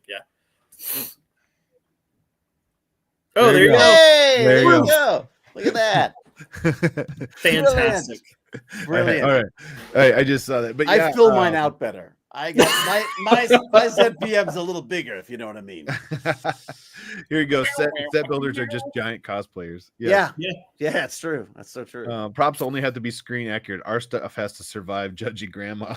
Yeah, it's true. But that's it, though. You have to like survive the nerds, whereas we're like, it's the stuff, and also they don't spend time. It's like the classic, like it looks amazing from the front. You look behind it, it's just a piece of wood with a couple of things holding it up. You know what I mean? Well, and you go further back in time too, and it's like they didn't have the visual fidelity in their recording, so like.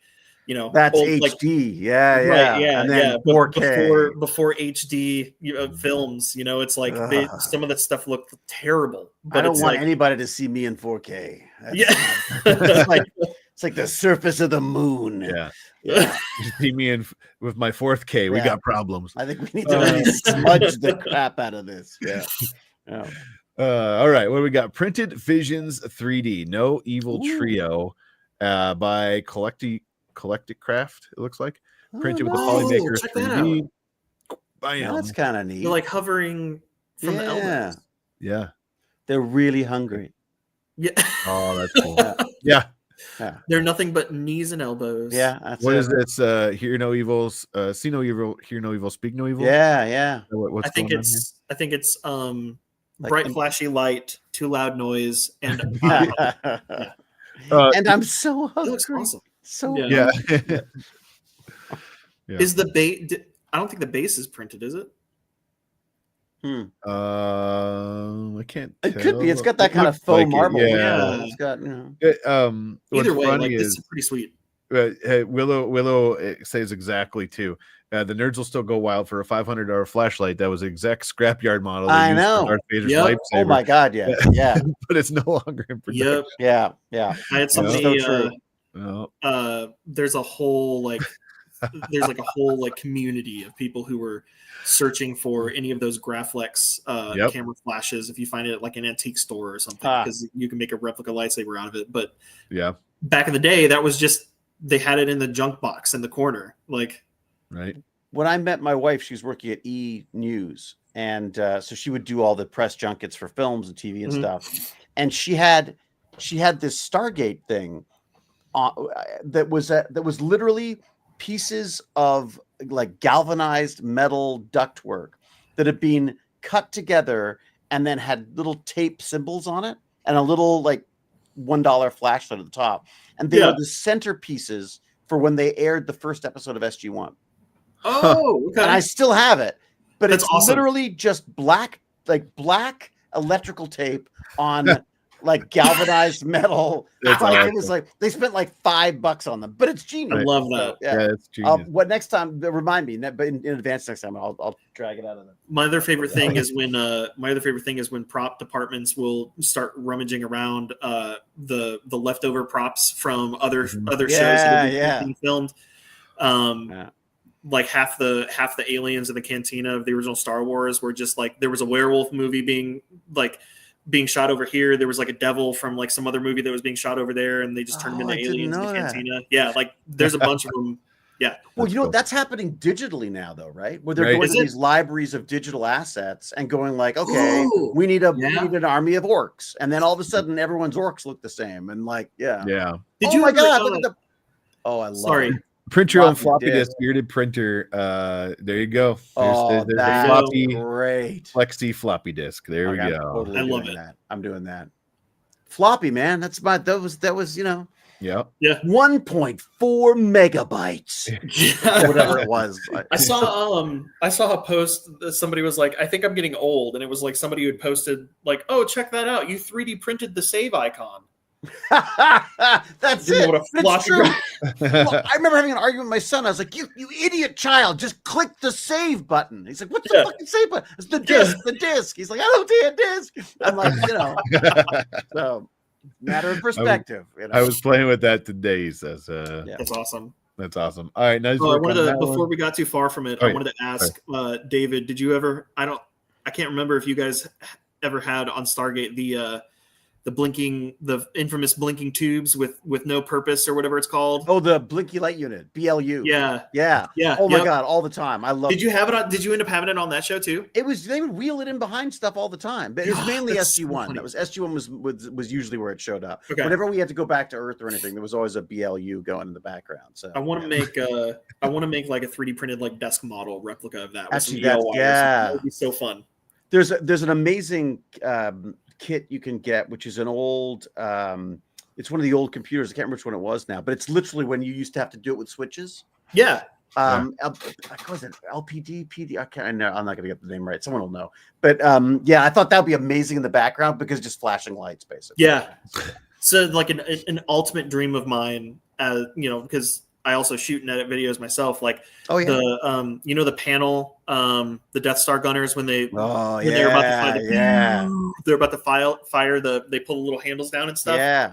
That was a video transition switcher. Oh my god! Like of course it is. Those the knobs. It's the fader. It's the fader. Of course, it is. Fader. Oh my god! And I always thought it would be so cool as like a combination of like a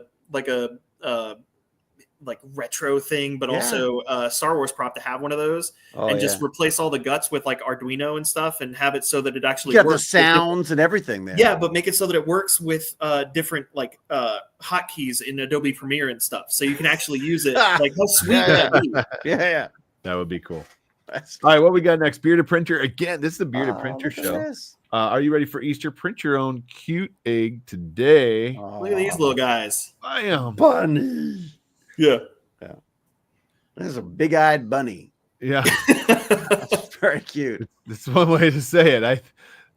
What's it called? What is the type of Japanese animation with the big eyes? It's like chibi. Is it chibi? It's like chibi. That's it. Yeah. Like chibi eggs. Yeah. Oh, they've got feet too. Apparently these up here don't. John Stern says, "Fun fact: the Death Star model was really a small moon." I love it. Super cool. Wasn't it last year? Was it last year, Caleb, when everyone had like the murder bunnies? You remember like those ones that were like Monty Python? Was it murder bunnies? I'm trying to remember now. It's gonna drive me nuts. It was like the ones that were all tricked out in horror. Oh, like Five Nights at Freddy's bunny stuff. I don't know what you're. Was it? You remember that? No, I don't know what you're on. Let me know in the chat if you remember that. There was some. I was there and I don't remember it. Apparently. Yeah. Maybe I'm dreaming this. I don't know. Christoph, the crafty maker, set sail with a new straw hat crew and vibrant one pieces. So this is David. This is multi-layered, multicolor, and he says they're support free. How these are made is, if you can see here, I'll try to make it a little bigger here. Just thin layers. There we go. So each layer is printed in a different separately. Color. And the shadow box itself has like channels in it that you slide them into. Oh my god! So you can have the one frame, and then you can swap out the panels for whatever other scenes you make. Oh, that's great! I know. He makes such cool stuff with that. And you get a lot of depth, right? Yeah. And then it's basically a shadow box all put together. He's got a box that fits 5 panels and a box that fits 10 panels. I only ever do the 10 panel because what it does is just adds extra depth to the scene, just skip a couple slots. Oh, I got to play with this too. That's fantastic. It's pretty cool. Yeah. Wexter has a scary bunny. Oh my god, Wexter has the best creepy crap. Oh my god, yeah. Everyone go sign up for his Patreon and then he doesn't need to charge me. Wexter is awesome. I have Wexter stuff. I think I have a Wexter here somewhere. Yeah, I do. What is it? Actually, I got a couple of Wexters. I got. Oh yeah. And also this, I love these. Oh, fantastic! They're just the most revolting looking things. I didn't know he made a face hugger. I didn't know that Wexter made a face hugger model. Yeah, I think it was Wexter. I think that was Wexter. That's pretty freaking cool. Yeah, I'm pretty sure it was Wexter. The detail is insane. Yeah, like, it's just pull it up. Yeah, that's awesome. Like, yeah, I even left the threads on it because I kind of like the way. Oh, that's perfect. I didn't even think about that. Yeah, there you go. There's Wexter's scary bunny. Yeah, that's awesome. Is some creepy shit. That's Print that, put that on the kid's bedside. oh. You have your little poltergeist moment. Oh. All right, next, Caleb. Embroidered is kind of a 3D printing. What was that word, Jim? Wait. I don't know. I didn't read it fast. Oh, Whoa. embroidery. Oh, yeah. So we got a new embroidery machine at work, and I was standing here watching this thing like fill in the layers with thread, and I was like, "This is basically 3D printing." Is what I'm watching. Yeah, it's not that much different. Oh, that's pretty cool. That's cool. It's just as satisfying as like back in the day, watching that first layer go down, Is the thread is it keeping the thread throughout the whole thing? I mean, is it like, is it cutting off the thread as it goes, or is it actually? Yeah. So there's a bobbin. It's just like a sewing machine, but everything's automatic basically. So it's when it gets to the end of the string, it slices it. I can't get my head around even a sewing machine. Always kind of baffles my mind. Yeah. Well, so and you this got how many heads? How many? What the? That's for the different colors, I'm guessing, right? Is that this sewing machine has 6 heads on it, and each head has 15 colors. Holy crap! Of thread at once.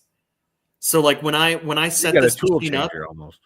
Yeah, when I set this machine up, it was like threading 90 sewing machines at once.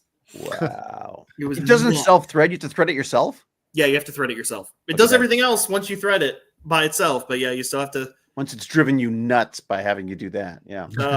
I had my neck hurt for a while after that, and I couldn't figure out why. And then after a while, I realized, it's probably because it has all the same pieces as a sewing machine to thread threading around all the individual knobs and levers and stuff. It's just all linear instead of going around the machine. But there's 90 of them. But once it's set up, it's not messing up. No. Right? Okay. Yeah, right. No. You might have some thread breaks every now and then just because that's how those machines, they're moving so fast. You might break a thread every now and then, but even then it might break like halfway down the line and you don't have to rethread the whole thing. That's pretty cool. I mean, it's nuts. And I still only know like a little bit about it. The company I work for, my boss and the owner of the company went to a trade show and saw this crazy industrial sewing machine, and they were like, "We could probably do embroidery." They bought it, brought it back to the shop, had it installed, and then they were like, "All right, Caleb, figure out how to run it." Nice. So I'm new to this, but I've been learning a lot of really cool stuff. How fast is it? Like, well, I mean, obviously looking at it's fast, but like, I mean, how many like hats are you doing a minute? It said that it can go like its highest speed is 1,000 RPM on the needle. Oh my God.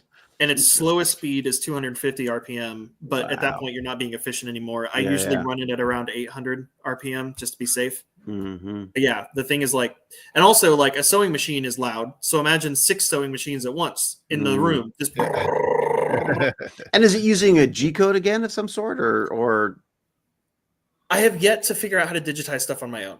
I've heard a lot of people say that it's really difficult to digitize stuff, but I feel like they've got a lot of those are showing up on people's desktops as well. Not obviously that extent, but I've seen a bunch of neat little embroidery machines and stuff. Yeah. David asked how big the purge block is. Oh my God! Yeah, that's right. It's just a ball of yarn. All right, we got to keep rolling. Printed Visions 3D Beagle ornament by Messy Panda on Maker World, printed in good old rub and buff. Black and a good old rub buff. I love me some rub and buff. So Wissix, a rub and buff. So basically, you can literally rub it off to get the shiny bits where you want it, type thing. Yep. And that's you put a coating on and you wipe it off. Well, and then it's like a wax too. So like as you're rubbing it on, that makes sense. It's called rub and buff. As you're rubbing it on, you're kind of like buffing it to get that the sheen. Yeah. And it stays down in the low crevasses. Mm-hmm. It's very steampunk. Very steampunk. Yeah. Willow saying I have an embroidery combo, but it's just one color. I think Karen says I have to do my own color swapping on a embroidery machine. Yeah. I heard they use witchcraft to embroider things. Yeah. It's witchcraft. Burner at the stake. All right. Awesome job here. What we got next? Willow, I need some stuffing. I'm in love with this goofball. Hang on. Let's do this one. Let's see what's going on here. There we go. Oh my God. So Willow has been killing it with these like giant Pokemon costumes. Great. It's nuts. So I need cool. I like that she says I need some stuff. Looks like the arm is in prototype there, but that's where the stuff is. Yeah. I love it. And She's she, literally like, giving the cold shoulder. It's like, oh man, we got it, Willow. We gotta She get you said she's back almost on. done. Yeah, I've sometime been soon. Let's do seeing a that. lot of the stuff that she's been doing lately, and we got to bring you back on at some point if you have some time, because we got to talk about some of this stuff. It's super cool. Look at Yeah. that. So one down from that and to the left, she's been printing a lot of stuff in this like flexible like foam filament. Oh, that I want to try that stuff. Yeah, the foam and stuff. like it's great. What? Like in a second, she presses her foot down on the floor, and the toes like spread out like a real. Yeah, that's so cool. I've seen this stuff on set. Like I've seen them use it for like prosthetic-y stuff. Yeah. But that's great. It's crazy. But she's also getting to the point where she's like painting it in a way where like the paint holds. Yeah. Like she had a master helmet a while ago where she just like crumpled it up and then it just popped back into shape, and it was so cool. And the colors stayed? Yeah. Wow. I remember when we first saw Willow many years ago now. If I remember right, someone tagged us in her. She was making the werewolf head, and the way she. Oh yeah, I've seen that. It's gorgeous. Yeah, it's like there you go. That's like that. Yeah. And it like fits around your jaw when you open your mouth. It opens the mouth. It does it. It has a blink animation. Yeah. It does like all this crazy stuff. It's freaking creepy. Like it looks straight out of freaking like it's so cool though. The Howling or something. Yeah. That's super cool. I also love the printing fabric and the printing of wounds and things. The way you could do the 3D print and then apply it to other things is a really. I've seen that a few times. It was I think David Shorey kind of started that thought process. He was printing fabric. He was printing one layer and then laying down a thin fabric and then printing on top of that, and the plastic would like fuse between the threads. Super cool stuff. And then that with like a flexible thing would be amazing. Yeah. It looks like she says I printed full armor with it. The scales are also the same TPU. So that's cool. Super cool. That's cool. So that's like like I keep bringing up Star Wars, but hey, hello, I'm a nerd. Where they would have like hard plastic armor for like the main characters, and then the stunt version was just like a crappy latex. Oh yeah. Version. It's like you kind of make like screen ready like armor, but it's also your stunt suit. Yeah. At that point. Awesome. All right, well, we got Karen Chow tagged this. Let's see. Here we go. Hendrick. I did a tutorial on electroplating articulated 3D prints. No. So he's actually electroplating 3D prints. Oh, which I got to follow up with him too. Crazy. Anyway, I ran into him. I ran into Hendrick at that's cool. 3D Printopia last year, and I did a quick little interview with him, and I was like, "Hey, it'd be cool if you joined us on HotMakes at some point." And I assumed and jumped in my elevator pitch of like, HotMakes is this cool thing. He goes, yeah, I know what HotMakes is. And I'm like, oh, okay, well. Well, join us. Yeah, exactly. Well, then join us. What's super cool is it starts looks like a resin printed chainmail, if I'm guessing, and then he turns it into. Oh, it's so cool. So good. But would it fully plate it though? Like, wouldn't you? Are you moving it around while you're doing it or something? Yeah. Or so you put it in you coat it with like a negatively charged coating of some sort, and then you put copper in an electrolyte solution, and you put the print with that coating on it in the electrolyte solution, and the like. I don't fully understand it. I'm talking out my ass here. It draws the material. Exactly. Yeah. So because it's not like a spray paint where like you're not going to get the areas underneath. It coats everything because it's all submerged. Oh, there it is. Yeah. But it's also I guess where I'm thinking like where it's sitting on top of other ones. Yeah. I guess you could move it. It doesn't matter, right? I mean, that's. Oh my God! No, he didn't do C-3PO. He did. Hang on. Yeah. See, I wanted to be Han Solo, but in reality, I'm C-3PO. I can see that. Yeah, I can see that. Yeah, that is. Oh my God! Look how good that looks. That is ridiculous. It's when you really polish it up afterwards like that. That just like it's where the material. It's where it shines. Yeah. Does it have to be resin printed? Is it because the resin printed is more specific, or what's the? You do it with FDM printing. Oh my god, a Just giant one ring. Yep. Yeah. Oh, He had that. He had that at 3 Printopia last year too. That was awesome. That's super cool. Wow. Gotta love it. I we definitely need to talk to him. I want to. Oh, go back down to that Doom thing.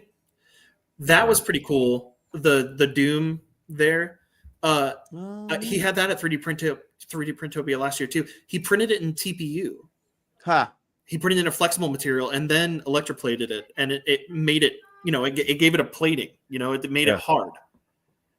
I'm getting the dinner chime. Oh, I'm afraid I'm gonna have to leave you. All right. Okay. We'll rock and roll. But yeah, definitely if you gotta go, we totally understand. It's already 8 o'clock. I didn't realize. Yeah, sorry. It's too much fun is the problem. Yeah. We can't wait this many years. Another part of starting to do it every other week is we instead of limiting ourselves to an hour, we limit ourselves to 2 hours now. But we always end up getting all the way there. Right. Oh god, yeah. I mean, how could you not? There's like so much cool stuff out there. I mean, we haven't even finished the interwebs yet. Yeah. Awesome. Yeah, Well, I'm sorry to dash. It's all good. No, you're good.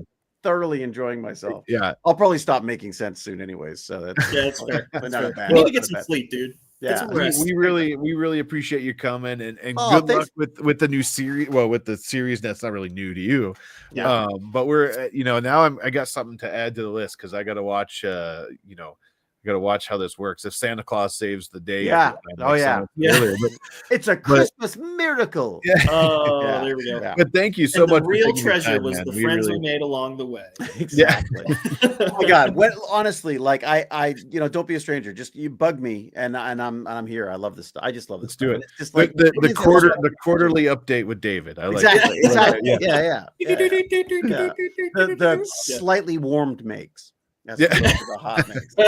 Lukewarm. Lukewarm. Yeah. Hot makes after dark. That's what we call that. Exactly. There you go. We can have the off the shoulder, Pokemon and everything. Yeah, exactly. Yeah. All right.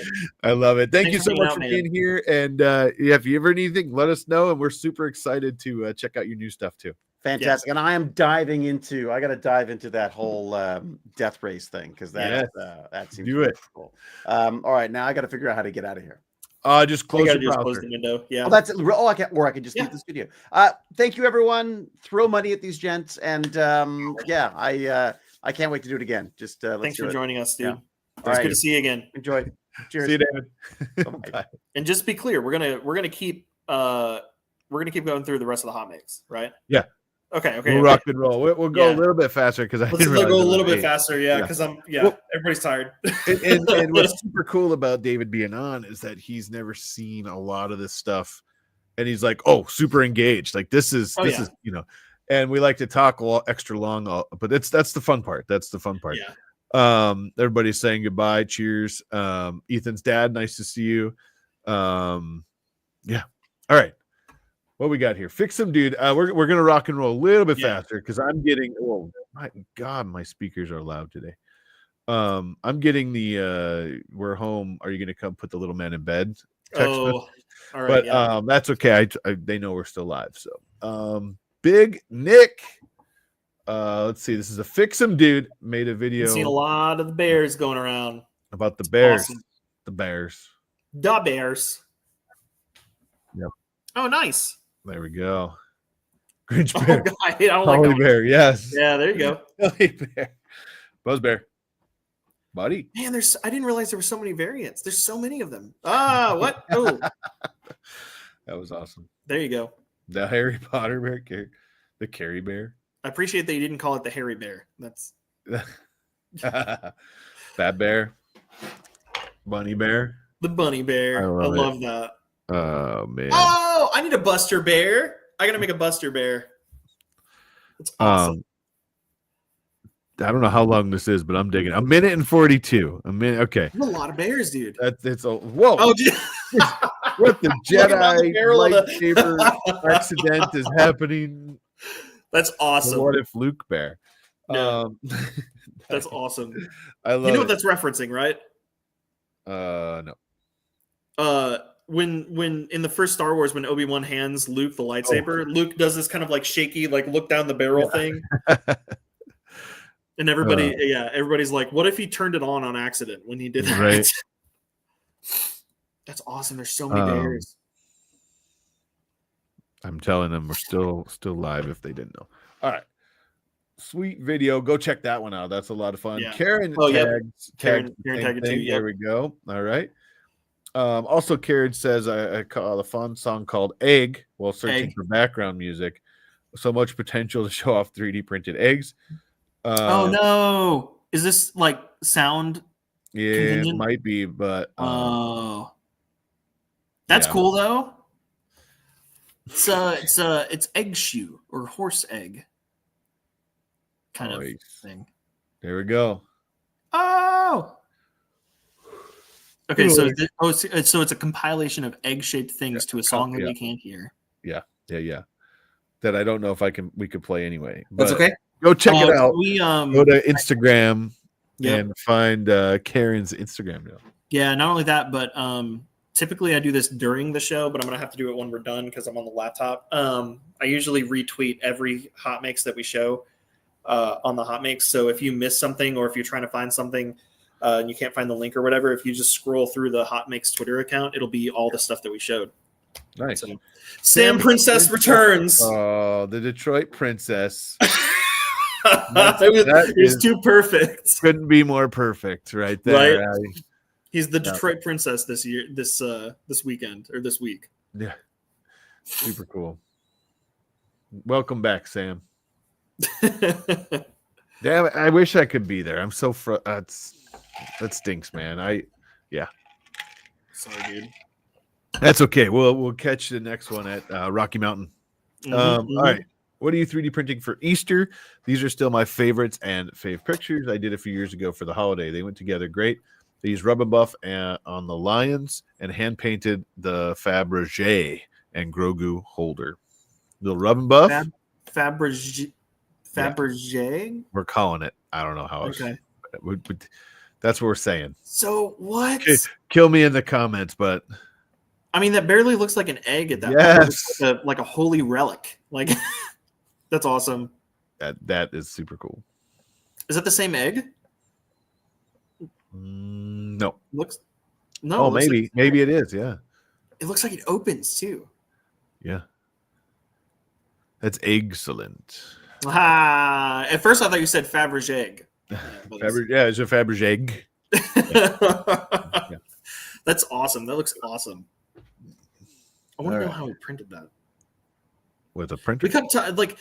I feel like every time we look at Trevor's stuff, we say we need to bring him on. And I was chatting with him about, sorry, Trevor, I need to get back to you. I just realized when I was saying that out loud that we were talking about it and I didn't get back to you. We'll get it figured out. We'll get it. We'll schedule it. All right. Sorry. Liz. Daddy Wazzy freaking love this new bowl by Jim the 3D Printer 37. Oh, it looks like Twizzlers. Yeah. It looks too much. I want to eat it. No, actually, I take that back. I don't want to eat it because Twizzlers suck. Like, I'm not a... What? Yeah, I'm not a licorice guy. You're not a liquid... What? Oh. Can't do this may licorice. come to a surprise to you, but I love black licorice. Oh, yeah? There's a contingent of people that hate it, like my wife and my son. Isn't it like... I don't even know what licorice is. It's just... Stuff. What's Twisted. the flavor? Yeah. Like there's certain things like there's like okay, a Reese. The same thought process. Yeah. I love the bowl, but I want to eat like, it. But also I don't But like if you have some gummy bears, right?